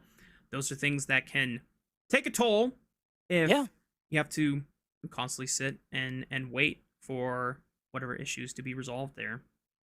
Yeah, it really can hurt you as the team that's in the lead to face a lot of pauses like this, just because you lose that momentum, you lose that focus, as you highlighted. So it's going to be a little harder each time for Astral to be able to get back in. And I will say their lead is huge. So I don't know if this pause in particular is going to be the one that breaks them down. Virus, again, really struggling. They put a lot of focus on him in that bot lane. And props to Ghost and Winsome from really winning that 2v2 as hard as they did, because that is mostly what's created the situation that he's in. Winsome warding off Ichiwin and Mataz off of this bottom jungle entrance. The second dragon does spawn, and Solid Snake is immediately on it with Ghost and Winsome. A ward was placed over the Dragon Pit wall. It is now darkened out by the control ward there in the pit. That should be the overall feats of strength being secured for Astral, as they actually, that was already secured with the first turret, so I'm a liar. Yep. Astral Esports, How dare that you. far ahead. Oh, my bad, guys. Rift Mentiroso. Herald. Rift. Look at you talking some Spanish on me. ¿Dónde aprendiste, mentiroso? Where'd you learn that? Did I tell you that? No, I learned that at my first job. I worked with a couple people who spoke Spanish. Nice. I learned a lot of Spanish from them, actually. Nice, man. So any Spanish you hear from me almost certainly came from them. Well, shout out to former co-workers with Beatdown. Shout out Boulevard, Fabio and Stefano, my goats. Hell yeah. Well, Astral pick up the Rift Herald, and they can do some serious damage on any remaining turrets on the map here. But there's only one tier 1 turret on the top side yet to break down for Astral. Meanwhile, it's tier 2 turrets left standing in the mid and bottom waves, as Ichiwin might be in a world of trouble here. Kick. Oh. Ooh, Okay, well, Winsome My does eyes were find him closed. with Oh, the it's fine. pulverized combo. Maybe it's still advised, but they still have enough damage. Shockwave on the 2 there. Cody's forced to distortion backwards. Mataz now finding a moment maybe to turn this game around. Flashes for Solid Snake, but he barely goes down. But now Mataz is in the world of trouble. Look at the damage coming in from Cody. Distortion and sigil of malice over the wall. Sky's the only one surviving on the side of the Tigres, and what looked like a comedy error still turned out good for Astral Esports. I'll tell you what, Mark, a lesser team, a lesser man would have let that play go and chalk it up to the comedy of errors, you said, but not Winsome. Not Winsome. He said, we take this. I will fix your mistakes, Snake. And he flashes for it immediately. And the goal just climbs and climbs and climbs for Astral. I.e., this stage of the game for Ghost is astronomical. And really, the only thing you need to look at in terms of, you know, who's really winning this game state? Look at this guy. That has said, happened "Kill this to me guy." a few times, Beatdown. Someone that likes to play Lee Sin a lot. If you Yeah, kick them through yeah. the wall and you take the Q too soon, Yeah. you don't follow them. And, you know, it happens to the best of us. Mark, you're the perfect example that it does. So Yeah. at least Solid Snake can rest easy. Like, even if the GOAT Rafa can mess up this play, you know, I can live with messing up this play. I didn't intend it like that, but the Rift Herald is going to make its second crash onto the tier 2 as Solid Snake was trying to navigate and find additional knockups here. Death Charge already on top of the Lee Sin. Veer's popping the Lightning Crash, seeing if he can get those empowered auto attacks. The Rip Oh, through hey. Astral members. Winsome in trouble. Flash Hey, pulls the beat whoa, from whoa, Johnny. He finds 2 whoa. alongside Veer's, and it's 2 big shutdowns going into the pockets of Tigres. Maybe there might be a comeback yet. I will say, these are some cracks in the armor that Astral are showing. Ghost splashing and dying is certainly far from ideal. And Virtus being the one to pick up that shutdown, if you're SDM Tigres, there is no better person to put that gold on. So while this isn't a comeback in itself, that's step 1. It is step 1, and you have to take multiple steps to be able to Oh, yes. claw back from a nearly 5,000, 6,000 gold deficit against Astral Esports. But these were some of the mistakes that Astral Esports made in their previous encounters with Tigres during the LRM playoffs, where they would get a little too comfortable with their lead. Tigres would take fights with no fear, and if they are able to find small advantage after small advantage, and then that leads up into the big objective fights where Ooh. the game can be turned around as Sky and the rest of the Tigres looking for a death bush trap onto Cody. He still has a flash, but I don't know if he's getting it. Oh, No, Ichiwin. the hook went wide from Ichiwin. Cody's still forced to pop the flash, but now here comes the reinforcements from Astral Esports, and now it could be all disaster TP. for the Tigres. Sky flashes away. Solid Snake follows up as well. Mataz trying to get in there, but a massive Knocker from Winsome sets it up, and here comes Ghost to let the boomerang blades fly. Ricochet galore. Mataz ain't getting out. And now the next target up to bat is Virus as he skates over the wall back to safety, but the movement speed is strong for Astral Esports. And Virus, you better be praying for a comeback because Astral are denying every chance this game. After that fight, no one's listening to those prayers, Virtus. I'm sorry, because that was tough. Not only do you not secure the kill onto Cody, you give up 2 kills. I think 3 kills and that tier 2 turret. And now this gold lead is higher than it's ever been in this game. And the Otacon has officially spawned on the Rift now. Astral went from a 6,000 gold advantage to a nearly staggering 9,500 advantage. These are the types of advantages that are too hard to surmount, even for the Tigres, who had been able to best Astral in situations like this in the past. I will say, Ghost being flashless, one of these small wins as SDM Tigres. If he missteps again, it is possible for you to punish him. While LeBlanc Lee Sin are very strong, a lot of this damage is the Sivir. So that's the hope. Depth charge, point and click, everything you can throw at the Sivir. That's the goal here for SDM Tigres. Now the third dragon is being easily secured by Solid Snake. Even though that Tigres did have vision, there's nothing they can do about it. The 2-item Lee Sin, nearly 3 items coming up for Ghost. And Cody has 10 stacks on that Dark Seal alongside tier 3 boots and some of the most highest boasting AP items in the game with this Horizon Focus picked up as well. This LeBlanc hurts beatdown as Winsome finds a knock-up onto Ichiwin. Aftershock is gone. Shockwave pulls in 3, but where's the damage that can follow up? Virus is in the front line, popping the lightning crash, but here comes Cody on the left side flank, forcing Virus to run away for his life, trying to kite his way to victory, but Salze kicks Sky in the face, and Ghost pings up all the rest. Johnny now isolated from the rest of the members of his team because they're all just corpses scattered among Summoner's Rift. Johnny might be able to make it out alive or delay his death, but Astral have every tool they need to take the Otacon and do more damage on the base. And that's right, and that's a big buff that Astral are going to be able to pick up on top of this team fight win. Johnny should be able to run, never mind.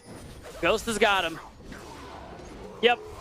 And wow, with this buff being taken, this is really feels like that point of no return. There is no world, barring a substantial throw, where SDM are going to be able to deny this Mountain Soul coming in 4 minutes time as well. So I think if you're SDM, it's time to think about game 3, Mark. I think you're right, Beatdown. It is nearly 13,000 gold for Astral Esports. Ichiwin and Mataz might send it just to delay some bases here, but there's no objectives coming up soon enough that they can effectively delay the timer for, other than just getting a kill and some gold back in their pockets. Wow, Cody aggressively TPing in just to pressure the bottom tier 3 turret. He does not care. Shockwave does pull him in. He does not have flash, but he's got distortion galore. So for Sky, not going to be enough for him to lock down this LeBlanc. Yeah, does feel like the TP maybe was a little adventurous. But when you're so far ahead, take whatever you can get. Like those jungle camps that Mataz ended up securing. Oh my god, oh, he's dead. Oh, dear Jesucristo. Yep, Mataz almost going down there. Forced to flash he has away. no spell shield, yeah. I mean, Ghost and Cody are going to press their advantage now. Johnny trying to expend his full combo, and that's not enough because he's still only a Renekton with 1 item and some components he bought from the dollar store. Astral Esports doing everything to deny Tigres a way back into this game. The tier 3 turret will be the first one in this base to fall. The inhibitor will be the next one. We have so much power right now. They could look to end the game right now. And honestly, that's kind of what I'm hoping to see from Astral. I really like when teams have overwhelming advantages like this, and, you know, they don't pussyfoot around the subject. The subject being, look, we're 10 times stronger than they are. Let's go win the game. So I got to imagine that's what Astral are looking for. But at the moment, they're actually just backing off and making me very sad, Mark. Astral being maybe cautious, too cautious for your taste, Beatdown. But Astral Esports knowing how important the stakes are to ensuring that this game goes their way. Don't want to take any chances that they deem unnecessary, too risky.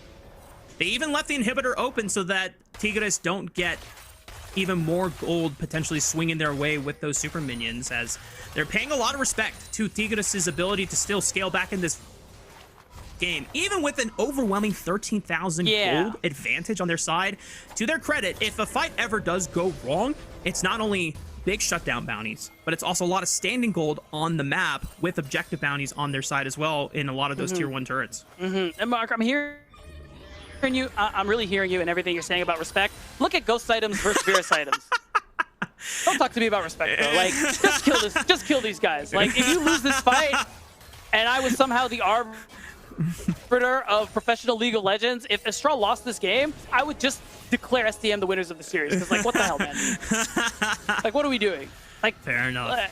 You know, I feel like I just got VMA'd by Beatdown. He's like, I hear you, but Ghost has one of the best gold advantages of all time right now.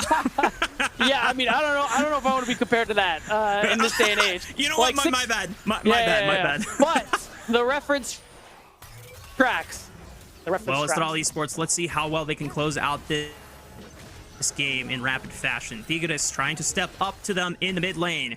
We're almost A-ramming it, but Shintal is applying split push pressure on the bottom side of the map, threatening to take the inhibitor and potentially even more. Winsome does find a knock-up on the Johnny. Each win about to drop. Shintal is TPing in. Shockwave only pulls onto one. That's not effective at all. The kick into Virus. That sets up Ghost for success as he blasts him back to the fountain. Cody able to just press on forward. Oh. Ghost and the rest of Astral will pick up all 5 members of Tigres as their bodies all drop. That's the ace at 26 minutes. We're going to match point for Astral Esports.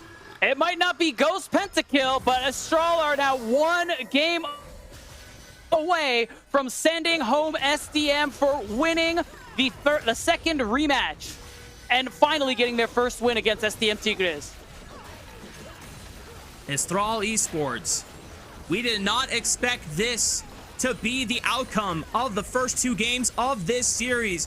But damned be the consequences, damned be the circumstances. Astral Esports are rising to their final moment as we now send a match point.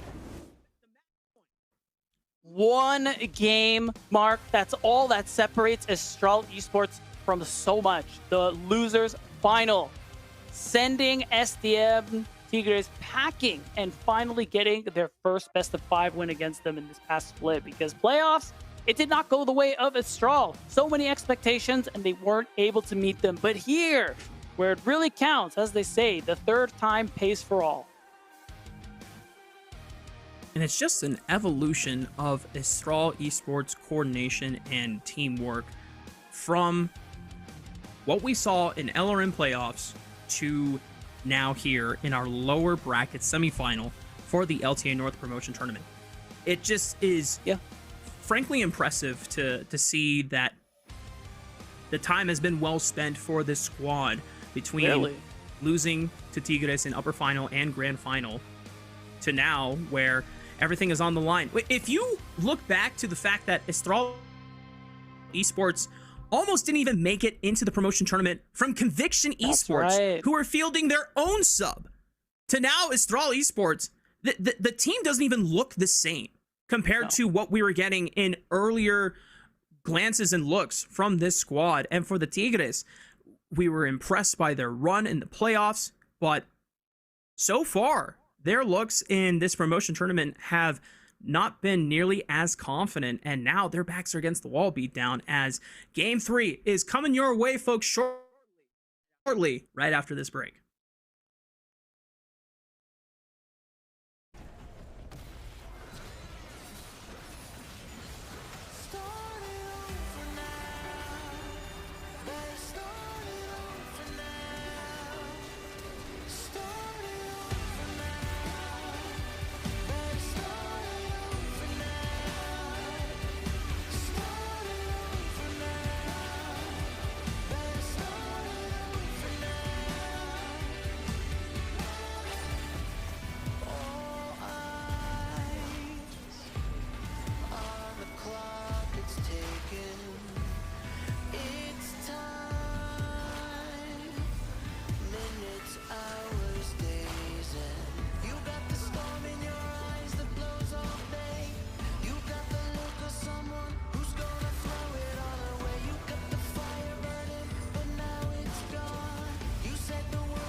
Welcome back, y'all. We are getting ready for Game 3 of this match between SDM Tigres and Estral Esports. This could potentially be the last game of the series because Estral are on match point beat down. And if you were to tell us that 2 hours ago going into this series, I would not believe you. I'd say you're crazy. I would not believe you. I'd say you're crazy. Yeah. I'd say you're trying to fool us with your nonsense and your conspiracy theories and your tinfoil hats and yet it's a 2-0 for Estral Esports. Just a crazy timeline that we are witnessing right now, but it is so exciting for Estral fans everywhere. And I bet for Jerry, the owner of Estral Esports, he is just waiting desperately for Game 3 to arrive and be a victory for Estral Esports so that they can celebrate properly and at least get one more chance into getting into that grand final for the rematch against the Skies, because their next opponents would be Luminosity. But of course, on the other side for Tigres, the series, while daunting right now, it is not over, but we have to start asking some serious questions on what Tigres need to do in order to rebound. Wow, it's I'm kind of at a loss at the answer to that question, Mark, because you look at game 1, I'd say a multi-threat comp because Vera still played really well. But, you know, he couldn't be the only one to do damage. It was just too difficult in that situation. All right, game 2. We put Sky on the Orianna. But now, Virtus, honestly, they lose hard in that 2v2 in the bot side. Ghost was able to do so well alongside Winsome to just get a very natural advantage that just ballooned to an astronomical level where there was really no chance of a comeback. So now I don't know. Yeah, we didn't get a chance to see Tigres leverage any advantages pretty much anywhere. The only advantage that they roughly had was potentially playing through Johnny's Renekton there, but credit to Shintal. Yeah, he went down in CS, but he never dropped a solo death in that matchup. And man, he had an impact on the Gragas too, man. Body slam flashes, found critical moments, and carry being able to isolate targets with the explosive cask as well. I am still just frothing at the mouth at his first instance of the Gragas fight on the top side of the map when they were playing post Grubs. And the fact that Shintal was able to find a beautiful explosive cast before Mataz kicked him out with the Keeper's Verdict, he did everything he needed for that team to succeed. He really did. Just so much went well for the side of Estral Esports. And going into this, what could be the final game, they just need to stick the landing mark. This could be a 3-0. This is a matchup that Estral Esports has never been able to win. When we're looking back at the LRN playoffs, losing in the winners final, losing again in grand finals. So being able to win here, kick them out of this tournament, it really would be gratifying. And for Estral Esports, an organization that has had historic domestic success in the LLA, being able to take domestic titles and represent the best of Latin America on the international stage at both MSI and Worlds in history. It would mean everything for Estral Esports as an organization to continue having a shot and being able to play in Tier 1. Obviously, there's still 2 more teams that they would have to best in order to get there. But when we look at the top of our show and wondering, man, how are Estral going to even be able to play out against the Tigres, who they have yet to best in a best of 5? Well, if they can do it here, I mean, who knows what else can come their way once they start playing against the last 2 remaining teams in the tournament. That's right. Still, one more step needs to be taken for Estral to actually take the series. Of course, we always have to acknowledge the chance of a reverse sweep, but we also have to acknowledge how well Solid Snake has been playing this entire series. Because, man, in this second game in particular, too, that's what we call a jungle div. And not the kind where the enemy jungle shows up in my lane and I tell Mark jungle div, like actually jungle div.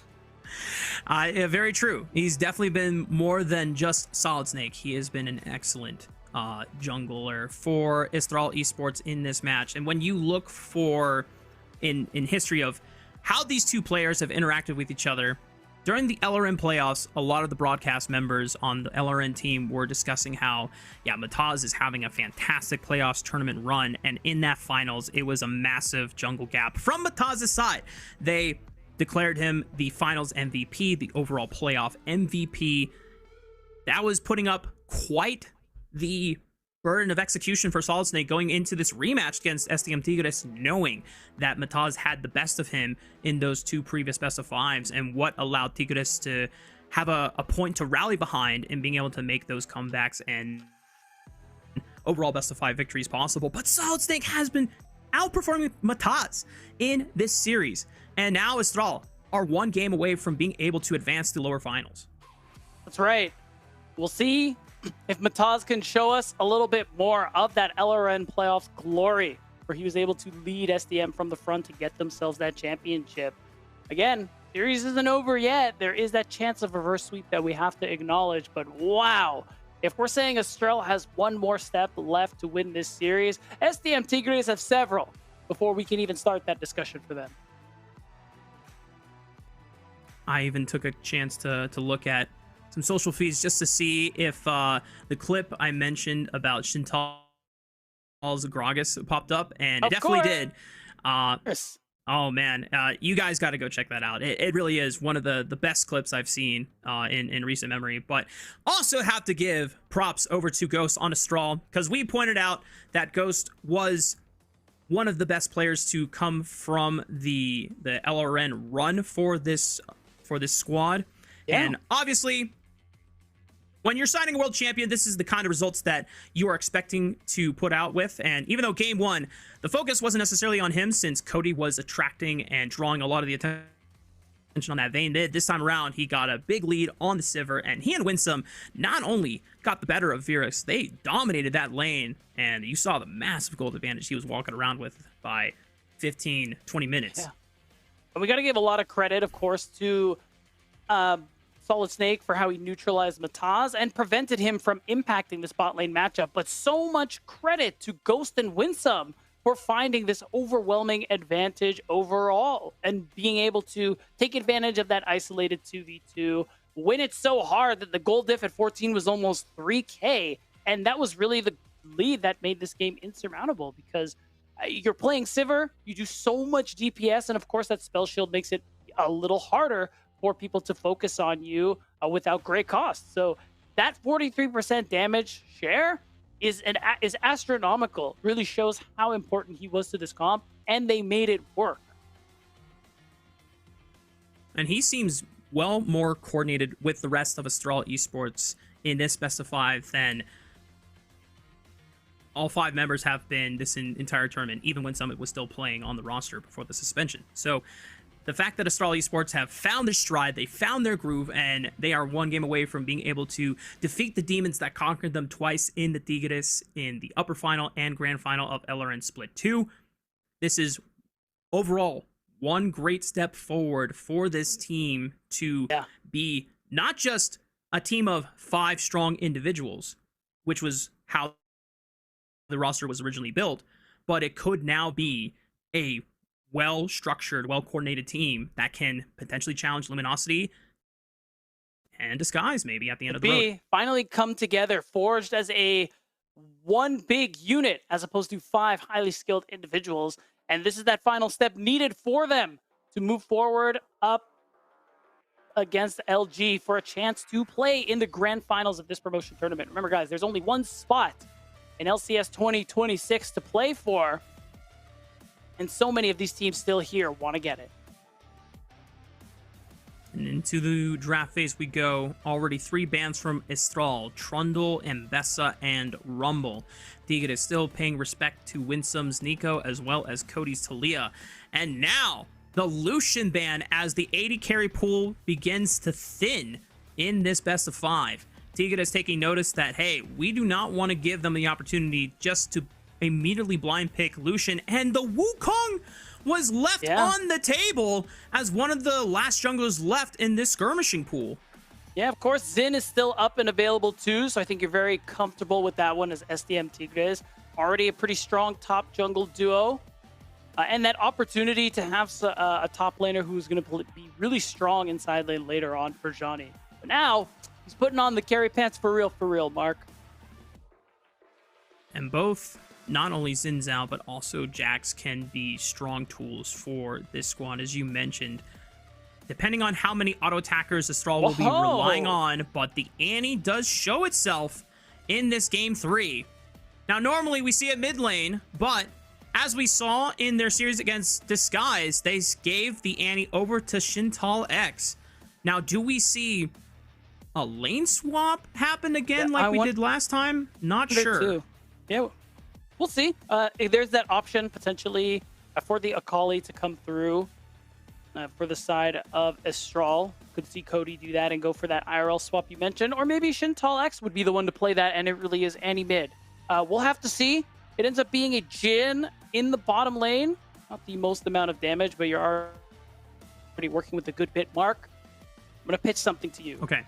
And it's good. Okay. SDM needs to play Seraphine. It's so good. Ooh. It's so Okay. good here. I promise. Yeah. In fact, if Astral don't ban it, like surely SDM will play that pick. Like it's already really good.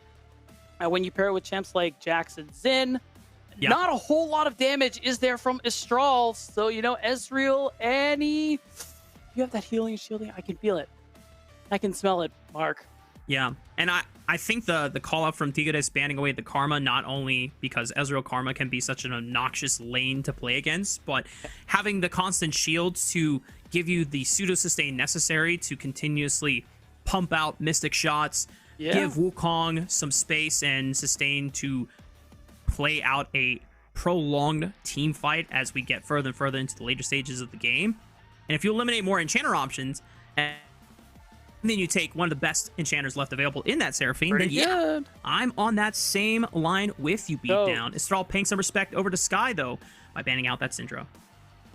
Right, want to remove some of those big range burst damage options for Sky, because again, they are lacking a little bit in that damage department, so it does make me wonder what Sky's going to go in with. And yeah, the Akali ban makes sense. Could anticipate that either Shintal or Cody would be playing at that, depend on champ allocation. Tigres doing their homework and covering their bases there. Still curious where this Annie ends up going. In any other circumstances, we would just say that, yes, it goes mid lane for Cody. However, because we've seen it from Shintal in this tournament, that's where the hesitation comes from. But this board for Ichiwin was monumental in their grand finals performance against this Thrall during the LRM playoffs. So Ichiwin relying on a pick that maybe could give them the key to making the comeback happen. Yeah, and I mean, it does make sense. I boo just because I really like Seraphine here, but you still have a pretty good playmaking potential with that ultimate, the Tempered Fate. The roams are going to be really impactful, and being able to use that magical journey to attack from different angles. Oh my God, it's happening. But Silas is still open. It's happening. Yeah. Okay. Surely we R5 Silas. We have, guys. There's a Leona ultimate you can wait, grab. No. Wait, we're too lost in the sauce. I'm pretty sure Silas into Annie is just dog water. So I still think the answer is Seraphine. By the way, just throwing that out. Seraphine mid. Thoughts? I see a Malphite. I'm always taking Silas, man. You just have to. But I think that's the gamble that Astral were taking and saying, listen, if they want to play Silas, they can, but Cody is going to have a monster laning phase, supposedly, into this Silas. Now, okay, we need to wait for the 20-second timer. I'm not going to get baited. Mid is not real. It's okay, Mark. It can't hurt you. I know. What? Hey, hang on. Not to Insanity. Fair. Insanity has played Jin mid. I did see it once in the LFL too, but both times it was not good, so we don't have to discuss that. Both times. Hang on. Insanity won with Jin mid. Okay, cool. Winning doesn't mean the pick was good. Like let's keep it a stack. Put some respect on David Shawley's name, bro. Come. Dude, David Shawley is great. He's a good player. I just don't like Jin mid. That's all. Okay, that's fair. That's fair. Well, composition's officially locked in. We called it earlier on in the broadcast, y'all, as we get further and further down the Fearless line, Malphite is going to be a legitimate option for Shintal in this scenario. And lo and behold, even though they weren't able to ban the Sylas away and defend it further, at least we get to see the rock monster himself load up onto Summoner's Rift. Yeah, and in such a crucial scenario too, Astral's very close to getting the 3-0 that none of us on the broadcast could have predicted, especially given these circumstances around the roster. And SDM, Tigres, oof, they really need to wake up. They want a chance in this series. One game away from elimination, one game away from losing their chance to compete for LCS 2026. Here we go. We hit the rift for game 3. Backs against the wall for the Tigres and match point for Estral Esports. No level 1s this time. Things are a lot more chill than before.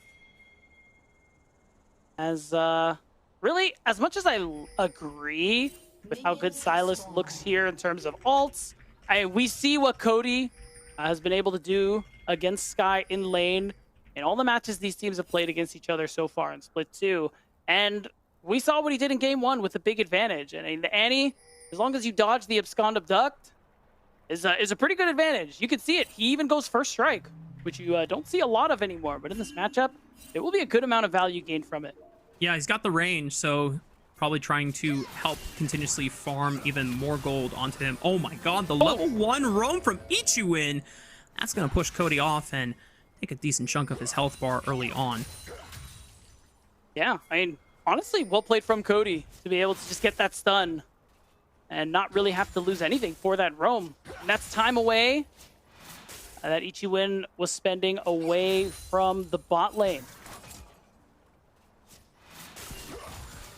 Being able to see all 3 lanes now, as I think you called a beatdown. They did a bit of a lane swap here, this time enacted by the Tigres, so that they could try and punish Shintal X's Malphite with a Jhin early on. Now, normally, once the Malphite builds a ton of armor, he's not going to care about 80 carry damage. But early on, when he doesn't have those armor stats, it is a little bit more punishable. Yeah, so I like the move there from Virtus and the rest of SDM. Anything to get him a bit of an advantage this game is welcome. Oh, Winsome. Nice look, though, from Estral Esports overall. Unfortunate that Winsome doesn't connect with the Zenith Blade, but the damage is done. Sky is below 50% HP and forced to flash. So not only they give Cody an advantageous matchup in the mid lane, but also ensuring that Sky is put even further in the dirt by losing out on crucial tools. Yeah, but if we talk about scaling and like later stages of the game, SDM Tigres, they have a lot to work with here. Sylas, as the game goes on, is going to be really nice this game. Again, with the ults he's able to steal and the stats that he will be able to build. Hey, Xin is still strong later on into the game. Of course, there's the Jax too. So if SDM are able to keep even find some earlier advantages, they could have a pretty solid ability to team fight their way to a win. And of course, there's the fact that, Johnny, as once we get later on into the game, it's going to be really hard for anybody to be able to 1v1 him, making him, as we pointed out in draft, a big side lane threat. That's right. And while SDM Tigres are trying to do their best to put Shintal X further behind, he's still going to be Malphite, guys. He still will have the chance to cast the ultimate and find a knockup onto at least one guaranteed target, if not multiple. The rest of Tigres are clumped up together. So still overall nice conditions for Estral Esports if they continue leveraging Cody on this Annie and giving Ghost a 2v1 lane into the Jax. Twice now, I saw Winsome miss the Zenith Blade and thinking, wow, he must be really happy he missed that. Yeah. Well, he's going to flash over the wall. Mataz and Johnny falling over as well, and Winsome is just going to give his life for the cause, knowing that he's got no way out. Maybe Ghost can find one kill back. He does on the Johnny, and now Mataz with the teleport coming in from Cody. He has to find a way to fight his way out. Even though he has the health advantage, he has to deal with an AI surprise, and that's the double going into Ghost Ezreal's pockets. Nice use of the TP advantage from Cody. Now he's going to be able to go mid and not really lose very much. Those Sky is trying to make a play on him. What really matters is Ghost gets the red buff. He's got a double kill on this Ezreal. Getting this lead is so nice. Sky being able to intercept Cody on the way back to mid lane takes a huge chunk of his health bar there. Below 200 HP. If Sky had flash, he could look for a kill. Unfortunately, that flash was burned a couple minutes ago, Beatdown. That's right. Again, so much value from that play paid forward onto this bot lane teleport that Cody was able to produce. And now you can see that lead starting to grow there. Oh my god, the minion saves his life. Oh, and Solid Snake flashing forward, knowing that Sky does not have a way out if the upstun upduct cooldown does not come back in time, and indeed it does not. Thrall get 3 kills for themselves. They claim the feat of strength. Meanwhile, action on the top side of the map. Winsome trying to chase. Eats you in as he gets Wow. the flash even. It doesn't matter. Ghost now 3 kills on the Ezreal. Thrall winning on 2 fronts, and even now, Mataz trying to see if he can get something back. He probably won't, to be honest. So it's just win, win, win for Astral Esports, and a 3-0 on the Ezreal against a team that has no tanks, Mark. And the stark reality of Astral Esports cleaning out a 3-0 sweep is starting to slowly settle in. Cody will intercept Mataz in the jungle, throws down the Tibbers, and Shintal X does not level 6, but he can still clap that ass. Mataz going down. Astral Esports on the board for their 5th kill of the game. Sky getting intercepted, has the Malphite ulti, but Cody, perfect flash on the frame of the ultimate, is able to get away from Sky's hands. Beautiful reaction, and yet another small victory there for Astral. And you can see it, Winsome here to allow Cody to easily get this next wave in, and recall means that really there's no recourse for SDM in this early game. They've already lost so much. That's 5 kills Astral have been able to produce.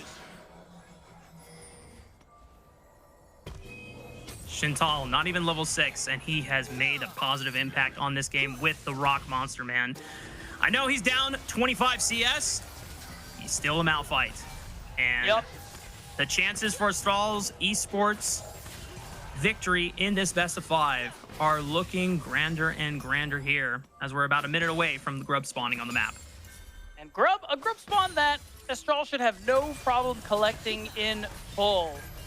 Although, if Mataz is able to get level 6 on this wave, maybe there's a chance that he could have an impact, and he does. He has access to the Crescent Guard. Maybe we could see a gank mid or top lane, as there are 2 flashless people that could be punished. Taz Ding's level 6 here, has the Crescent Guard available, but so does Solid Snake with the Cyclone, as he's going to take up position on the top side river, obscured in the darkness provided by that control ward. Wind becomes lightning does barely miss on Cody's head, as he's just taking his due diligence and pushing up the wave and giving priority necessary for Thrall to secure all 3 grubs. Yeah, and again, this is the second time this series Astral will be able to collect all 3 of them. It does mean that while they don't really have any split push pressure on their side, denying all of them is going to limit the ability Johnny might have of split pushing later on into the game. And again, as we've seen before, any siege they do as a group is going to be so much more impactful. Tigres not completely out of this game, but the foundation blocks for an Astral Game 3 victory have already been set. Ghost is 3 kills ahead, has a bounty on his head as a response. Already working to stack up that tier, a sheen in his pocket. Mataz and the rest of Tigres trying to find any small advantages they can in stealing away some jungle camps, but Winsome is enough to at least help secure Solid Snake. Big chicken nugget there. And the next objective play is not for some time here, Beatdown, so Astral Esports, they are chilling as they scale on up. The only bright side for SDM, they got that first dragon. Soul is technically on the menu for them. Will they be able to focus down and get the remaining ones is the question. 1,000 gold at this stage, not too big, really. It is a lot of it is on Ghost. So as long as he doesn't get more kills, right, guys? Magical Journey is a nice way to disengage from any situation there for the Tigres there. So like we said before, there's no real objectives to play around, but Estral Esports feel very confident in being able to take any fights around Ghost Ezreal at this point in the game. Yeah, it's going to be very difficult unless they're able to prioritize him, take him down, and actually kill him. That could be a big fight turner because the majority of the lead Estral are working with are him. Cody might be in trouble, but dodges the chains, and he sidesteps the Tempered Fate. He sidesteps the Leona ultimate that was stolen by Sky. He eventually goes down because they overwhelmed him with 4 members there, but it took almost everything from the Tigres just to assassinate him, and Solid Snake will get a response back as he flies over the wall, gets the Cyclone, has 1 more cast, and the rest of Tigres have to make the hell out of there as Mataz forces the early Cyclone used by Solid Snake just to make sure that Sky can return to lane safely. It's still 2 for 1. Well, was a nice response for Solid Snake. Good play coming through from SDM, already getting more value out of the Silas. Stealing that Leona ulti, and it's a play that they desperately needed with how this early game had been going, Mark. And it's nice. Punish Cody, who's overstepping a little bit. To his credit, this dude was dodging everything, man. Like, it was ridiculous. But at the end of the day, the slow from the stolen solar flare is what got him.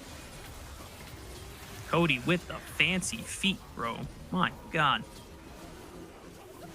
They called them La Farsa for a reason, Chilean Faker. And even on a champion like Annie, he had the sweet, sweet moves to sidestep a lot of those ultimates from Tigres. And now, Estral Esports still not massively ahead in terms of overall gold, but big power spike in the Trinity Force being completed by Ghost just in time for this next Dragon fight. Trinity Force also completed for Solid Snake as well, so Estral should feel confident in taking fights around these 2 carries.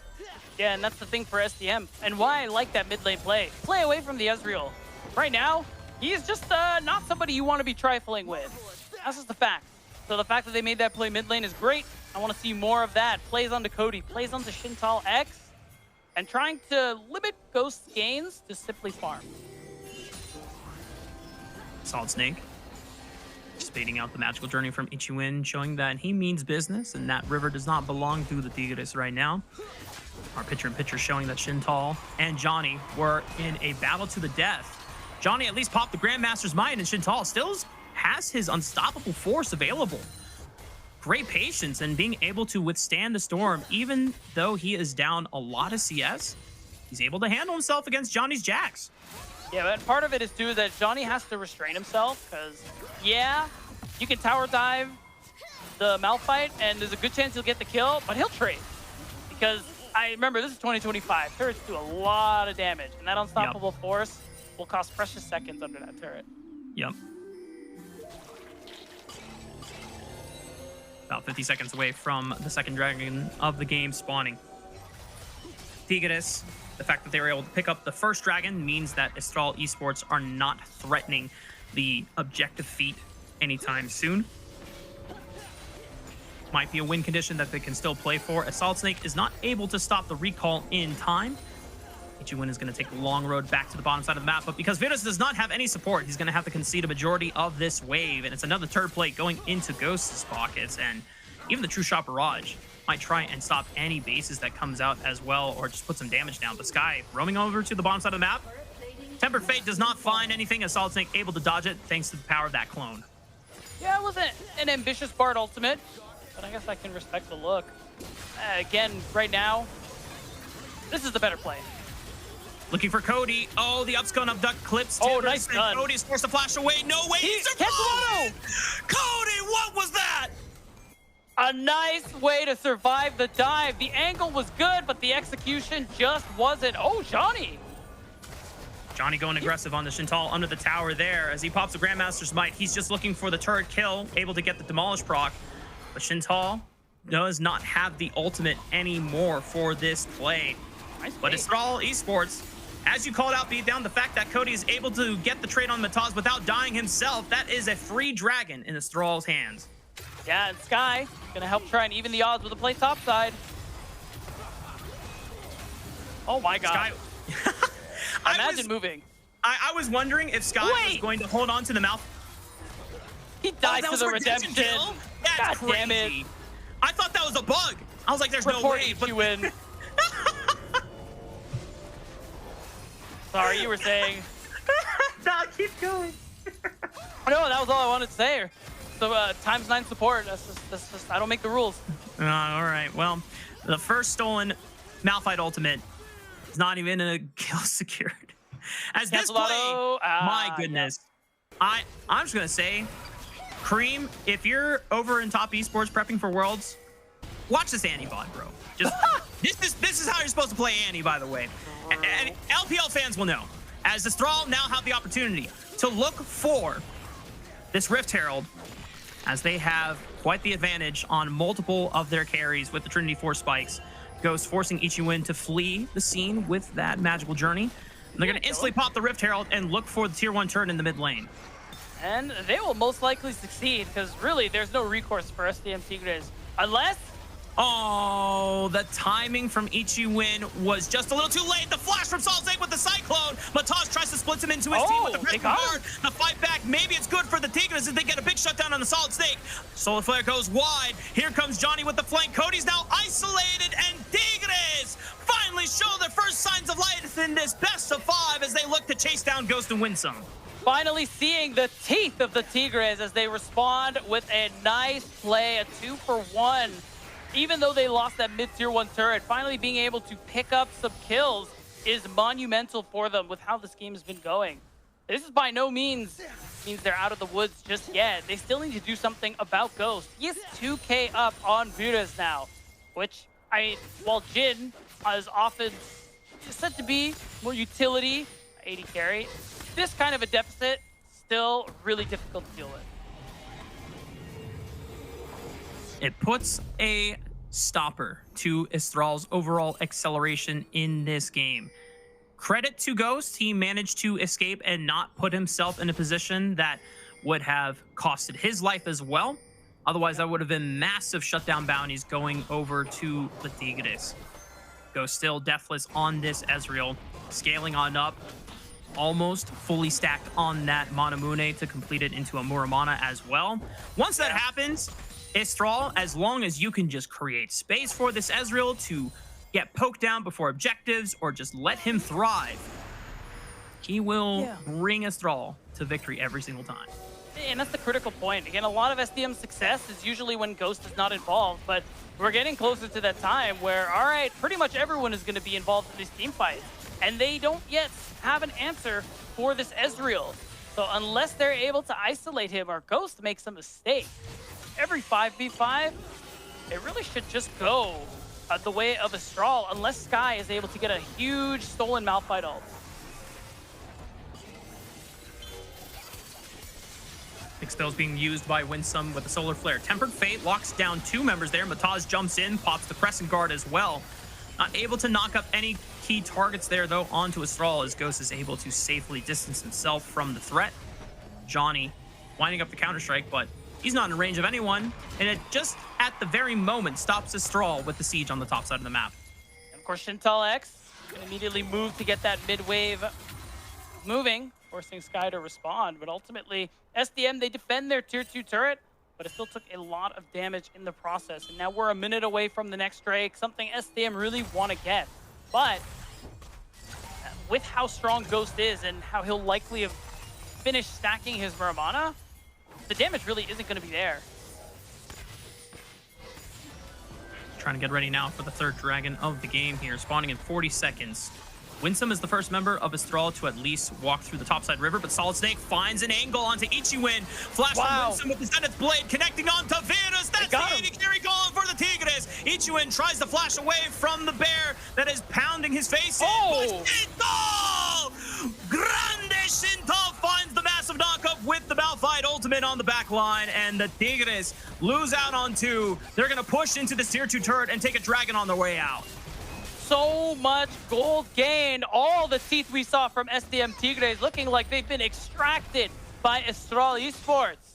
Because now, yeah, we see some trades across the map. This is going to be a nice amount of gold for that tier 2, but it's just a really great play from Estrals to get those kills. You still continue the Drake stacking with this Infernal Dragon as well, and you really limit the avenues SDM have to play this game. It's still only a 2,000 gold advantage on Estral Esports, not totally unrecoverable from Tigres, but man, this fight so good by the side of Astral Esports. It was a great catch out. Solid Snake flashing for that ultimate, knowing that they had an angle to get a huge fight win right before the dragon. And honestly, Shintal didn't even need to show up. But sometimes it's about a message, Mark. And that message is, we want the dragon and you can't stop us. That's right. It's not just about sending a message, it's mental victories right there. Getting someone who, for the latter part of his career, has mostly been doing content creation and streaming for Astral Esports, forced to step into a situation that is not ideal for anyone. No. Is thriving in this scenario, being given the tools to succeed and provide everything for Astral to succeed, as Sky goes in with the Cyclone as the backline, but they can't cut through the redemption as Shintal finds another great knockup onto Sky with the unstoppable force, gets a double kill for his troubles as well. Astral continuing to snowball out of control, and the Tigres are losing any hopes in this final game. Yes, Johnny is trying to get this wave pushed in, but it's not going to be nearly enough to combat what they have lost. And Mark, we have a growing problem here for SDM. It's Shintal. Who is going to ever kill this Malphite? He already has too much armor for Virus to deal with. Like, who else is there? Sky? No shot. Definitely not with how the game has progressed at this rate.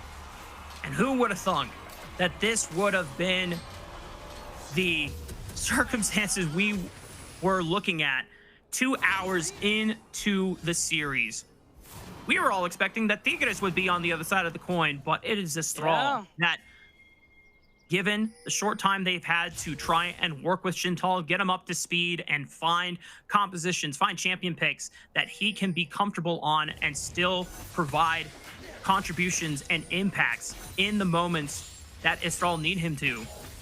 They have found so far a winning formula that has allowed the Eagles of Astral Esports to fly above Tigres, and now we are potentially moments away, maybe a couple fight or two, a Baron being secured, and it's Astral advancing to face Luminosity in the lower final. That's right. It's really looking like that is going to be the world that we are living in, where there's very little recourse for SDM Tigres this game. Already you can see Johnny and how little he's able to really impact Shintal X on this Malphite, who keeps stacking up the armor. And on the other side, Astral, they have so much power to work with here. You said it, Mark. One good fight, the game is over. Solar Flare right on top of Ichiwan. That's the first death on the top side of the map, while Shintal is making sure that Johnny is delayed on the recall. Astral still trying to push into this tier 3 turret with all 4 members, but they've used a nice amount of ultimates there. I think Cyclone still might be available for Solid Snake as Mataz goes in. Crescent Guard right on top of Cody. There's the receive and the counter engage. Sky does shut down Cody, but Shintal is ready to rock and roll as he teleports in. Has the ultimate available, but Astral call it off and don't play out the turret any further. And this is just going to be the template of every fight we see, because Ghost, who's basically full health, not even counting the red buff, he was almost full health the entire fight, is the person you need to be looking at. And they are just never in a position to touch this guy. Yeah, still a 4,000 gold advantage for Astral Esports. Tigres taking a look back at the replay now. There isn't really much to say. Watch Ghost. He lost a little bit of health. I think it was a turret shot, actually, that did the damage to him. And as long as nobody's touching this Ezreal, who's so far ahead, you will lose every fight as SDM, guaranteed. Oh my goodness, he's got a Shojin already too at 23 minutes. Of course. Virus is called out, forced to flash and cleanse away. Ichiwan uses the magical journey, he escapes too. Astral just getting ready for the next dragon of the game. Not their soul yet, but it would put them at soul point if Tigres are not able to respond. And given how they are still waiting for a couple more items to come online for them, they are at 2 items for the most part across all 4 of their carries here for the Tigres, but still, they are a little too far behind for comfort as they're just trying to delay the game as long as possible. The only saving grace is the fact that they got the first dragon, meaning that this is not the soul for Astral. So play elsewhere. Ignore this bottom side part of the map. It is not yours. You will not get this dragon. What can you get in exchange? That's really what they have to ask themselves. Johnny is setting up a split push on the top side. Mataz is going to help defend it as he shadows him on the top side of the map. Goes for a quick Gromp kill. Astral will secure their third dragon of the game. Baron has now spawned, and there's an opportunity for Astral to set up aggressive vision on the top jungle quadrant, but Winsome is already there trying to scope out any wards that have been placed down. And already a ward still remains in the Baron pit looking at the minimap, so Astral have eyes. They really have nothing to worry about, especially when you consider SDM's Baron take very slow. So the chances of them sneaking a Baron away from you are honestly microscopic.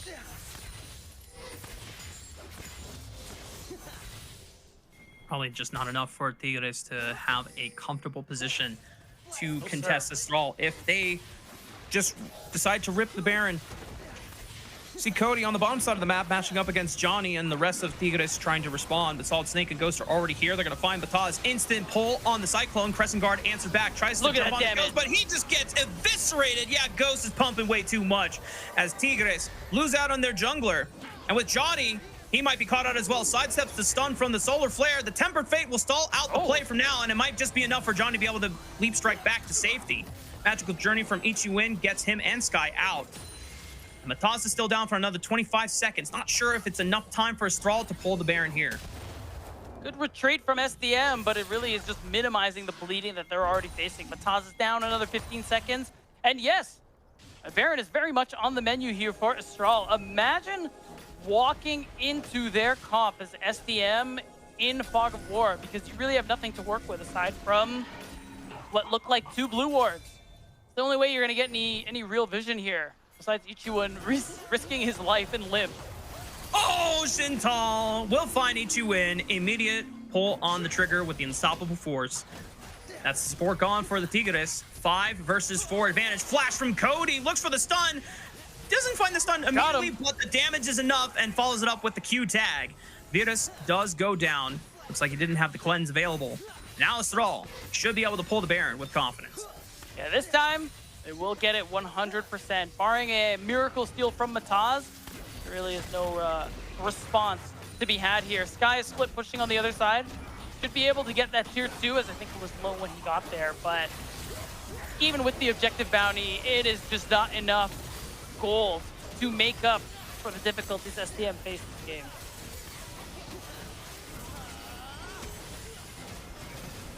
Baron is secured for Astral Esports, and not even a cheeky redemption will get a chance to steal it away. Ghost now playing around with Mataz in his own jungle, tries to deny the red buff away. Ichiwin and Johnny are going to come to his rescue. Solid Snake looking to see if he can follow up, throws out the Cyclone. That's the knockup. Ichiwin trying to flash away, but still stunned up by Winsome's Leona. And here comes the teleport from Shintal just to be able to aid as reinforcements. But the play is already over, so good for you, Shintal. you were there for the team. Rock solid, baby. He's like, I'm helping. I'm here, guys. I'm here, guys. That's tough. Not the greatest use of TP, but we're at a point where it doesn't matter, Mark. Pretty sure Shintal, the way Astral loses this game is Ghost has to tell his teammates, all right, guys, we're losing now. And he has to just run into SDM. That's it. That's it. And I think we really got to give some props to Astral, because SDM Tigres has had their number from day one. And the fact that going into this match, SDM were the favorites because of that history really shows how gratifying it must be for Astral to be able to not only be on the cusp of victory, but a 3-0. Boom! Sky getting knocked up, trying to throw what are you laughing his own at? stolen unstoppable force to see if he can at least get away. But he's only delaying the inevitable. He pops the Zonias. Okay, he's going to make Astral work for it and just stall out his death as long as possible. Oh, Johnny looks for an opportunistic play. He knows that the Ghost is separated from a lot of the other members. There's no unstoppable force available, but they can't get on top of Ghost. Mataz jumps in, looking. Winsome is able to deflect it, and Ghost is just barely going to survive, as now he turns tail onto Ichiwin, knowing that this bar can't do absolutely nothing. Astral Esports, not even a glimpse in their defensive formation could be enough for the Tigres to exploit it. And Astral Esports are going to close out this series in fantastic style. LRN playoffs, be damned. SDM Tigres winning the split, be damned. Here and now, Astral will kick them out of the tournament. Estral looking for one more kill on the Virus FX as he has one last bullet in the chamber. It's not going to be enough. Estral Esports 3-0 sweep against the SDM Tigres. What a timeline to be living in, baby. Look at that! Shintal X! He pulled out the roar too. We need that player cam. We need that player cam, dude. What a gratifying victory for Estral Esports. It's got to mean so much for the team, the org, and even Shintal, because these circumstances, you know, are unusual. To have to make a sub at this point in the tournament doesn't happen very often, and it was a mid laner, no less, who had to play it out in top lane. But he played out the series well. The team planned very well how they needed to work with him to be able to secure this victory. And I gotta say, everything Estral came into today's series with, I liked it a lot.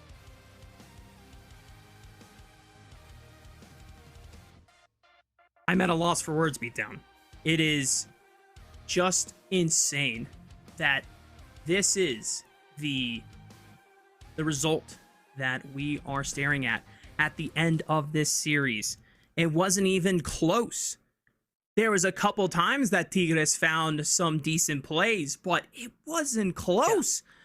When you look at the entire series as a whole, Estral Esports being able to level up their team play and find solutions with their substitute player. Props to you. Holy, what an exciting way to overcome the odds. This really feels like the Estral Esports that, you know, we were promised when you look at such a star-studded roster. A team that was expected to sweep all of the LRN, but ended up faltering in the winners and grand finals. So in this tournament too, they've had their fair share of struggles. But the fact that in this series here and now, even with this sub, they're able to secure this win, get themselves a date with Luminosity Gaming in that lower finals, really speaks to how much work this team has done into this tournament. And something, you know, as broadcast talent, we just love to see. Who do we give praise to, Beatdown? Because it is deserved all around. God, it is deserved all around. Everyone Cody, from... I'm going to say Cody. Okay, yeah. Dude, Cody played out of his mind on such a straightforward champion. So many people, including myself, have disrespected how demanding it can be to play a champion like Annie, because you think, okay, you just have one job, flash forward and stun. But then that means your playstyle is very binary and it's very straightforward enough for the enemy team to outplay it. But Cody just being able to rely on pure mechanical footwork in situations where he was able to outplay it and still provide enough contributions to set up his team for success. We know that how this series started, it was with him pulling out the Vayne mid. Yeah, that was great. And now, and you know, by the time we get to the end of the series, it's him being able to trust in the rest of his team to carry it through. And Shintal, bro, I'm such a fan of this guy. Even when it was first announced that Shintal was having to come in, and the brief dive into his streamer content creation history, I was like, this guy has such immaculate vibes. Yes, yeah. Look at him. You love to see it. I mean, good for him, honestly. These are not ideal circumstances. And this is his second competitive match ever, by the way. And so he deserves that excitement for contributing in no small part to his team's success. Absolute cinema. I know that word gets tossed around a lot of times, and we were definitely using it a lot earlier in the NACL season when we were covering it, and we've tried to tone it down, but this one definitely deserves. Well, at least I have. I've been trying to tone it down a lot more because it, you know, it's like cake. You can't just eat it all the time, otherwise it loses its value. But this was purely absolute cinema. 3-0 sweep from Estral Esports with Shintal coming in when it was their darkest hour, and he played to what the team needed him to do, and that's all you can ask for someone who has yet to have that kind of competitive stage experience coming from mostly a content creation background. Yeah, of course, like top to bottom, you got to give a lot of praise to everyone on the side of Estral. who again really feel like they came together as a team today for the first time. Not just 5 very skilled individual players, but a cohesive unit. Something I know Mazel says a lot, and I think is just perfectly apt for what this team is becoming, and something that you're really excited to see. Like Bataz, or sorry, excuse me, Solid Snake, Cody, Ghost, Winsome, everybody. And of course, Shintal played it so well in this series. And despite it being against our expectations, I said it at the top of the show, great to be wrong. Yeah, I mean, I think everyone on our broadcast team realistically had favored Tigres going into this best of 5. We had floated the idea of like, it would be funny if we just said, oh yeah, Estral might win a game or they might win this series, who knows? But 3-0? That wasn't on my bingo card here on my right-hand side next to the red button too, beat down. And it just goes to show that this was truly a flip of the script. History has been rewritten here. And for Estral Esports, credit to Ghost, MVP of the series, and just being able to pump out the damage, but also cannot give enough credit over to the team and being able to provide him with the foundation and the keys to succeed. Buddy, when they gave him those keys, he drove it all the way to the enemy nexus, because it has been a really good series for Ghost. Definitely deserves his flowers. Winsome, I think overall, him and Ghost together really played out those 2v2s really nicely. But when it came to the team fights, Ghost was just playing them out so beautifully. I mean, when you consider whether it's strong front to back compositions or the dive setups, where if everyone from Estral Esports is overloading the Tigres, then no one can really identify or pick out Ghost individually, because you got to deal with Solid Snake flying in on the Lee Sin. You got to deal with Cody moving around on the Vayne, or even what was his second gameplay? But you know what? We'll discuss that later. It was LeBlanc. The LeBlanc, that's right. But we have our interview lined up. I do believe it is with the support of Estral Esports, Winsome. First of all, congratulations, Winsome. Hello, hello. What a crazy outcome given the circumstances and everything. But man, Yeah. you guys made it work. My first question for you, Winsome, is what was it like working with Shintal and getting him up to speed with you guys? Well, honestly, our team situation was not that good, to be honest. But we try our best to what can he do, like find the solution as a team. Maybe that's kind of magic is working, I guess. Yeah. Yeah. Yeah, I mean, we joked on the broadcast that, hey, anytime you have someone that comes in with not as much competitive experience, just give them a Malphite game, and you guys pulled it out in game 3.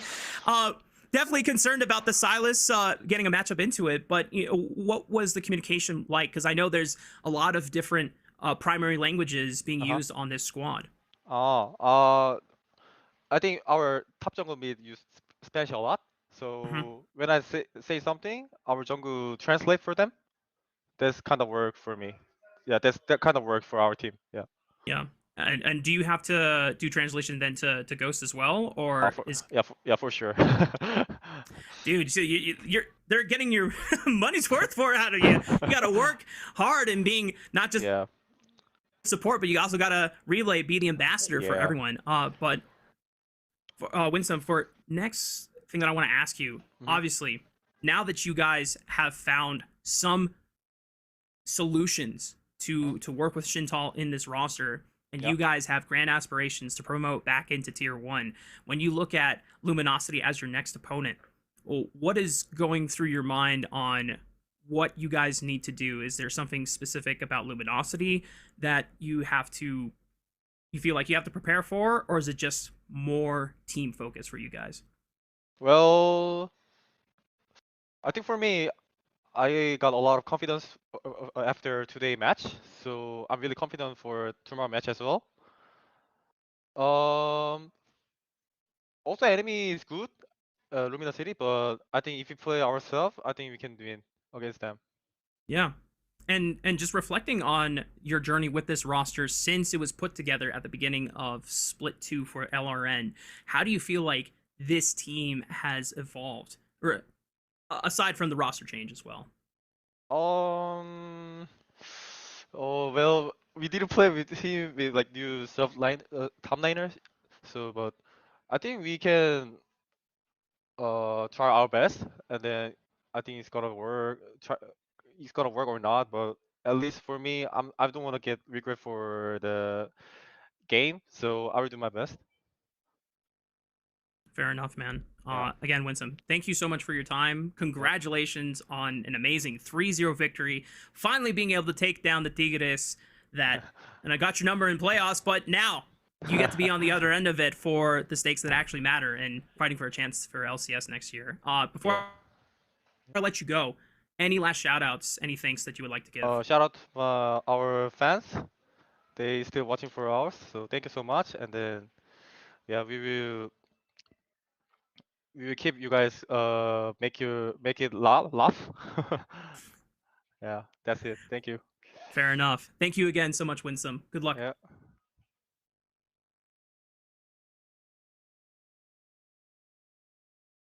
Oh, well. Here we are, beatdown. Estral, 3-0. Tigres.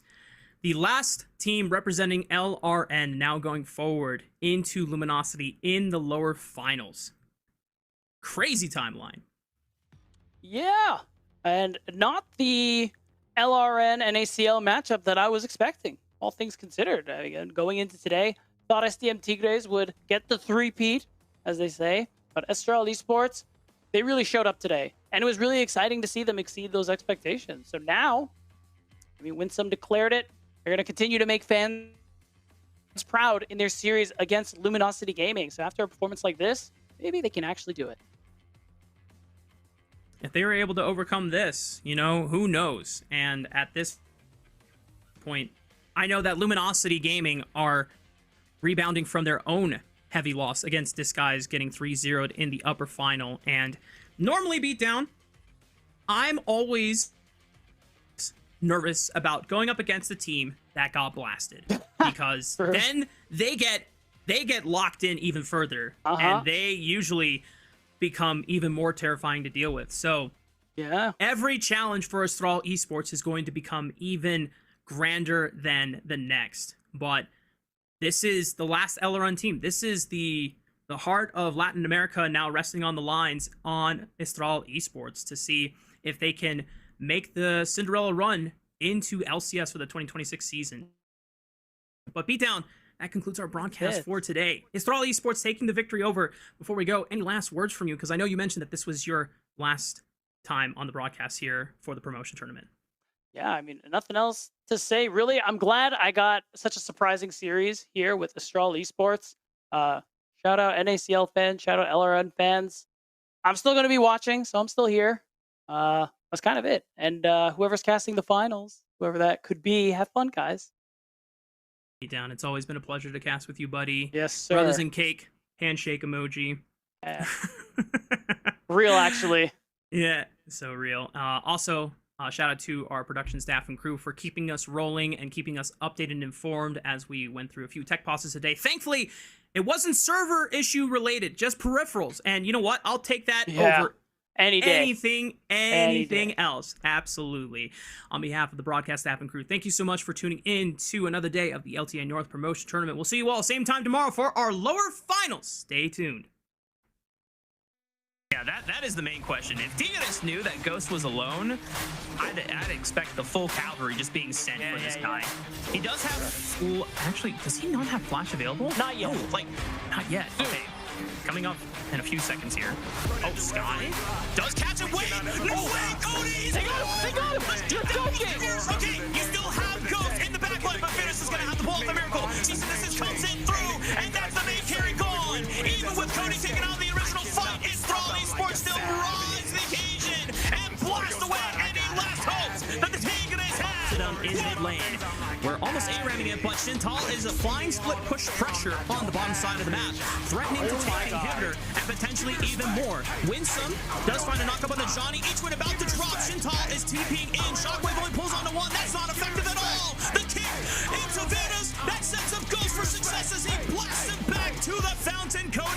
to just press on forward. Oh. Ghost and the rest of Astral will pick up all 5 members of Tigres as their bodies all drop. That's the ace at 26 First member of minutes. Astral to at least walk through the topside river, but Solid Snake finds an angle onto Ichiwin. Flash from with the Zenith Blade connecting onto Virus. That's the 80 gone for the Tigres. Ichiwin tries to flash away from the bear that is pounding his face. Oh! Grande Shinto finds the massive knockup with the Bo5 ultimate on the back line, and the Tigres Spinning the split lose beat out. deft here and now. Estral will kick them out of the tournament. Estral looking for one more kill on the Virus FX as he has one last bullet in the chamber. It's not going to be enough. Estral Esports 3-0 sweep against the SDM Tigres. What a timeline to be living in, baby.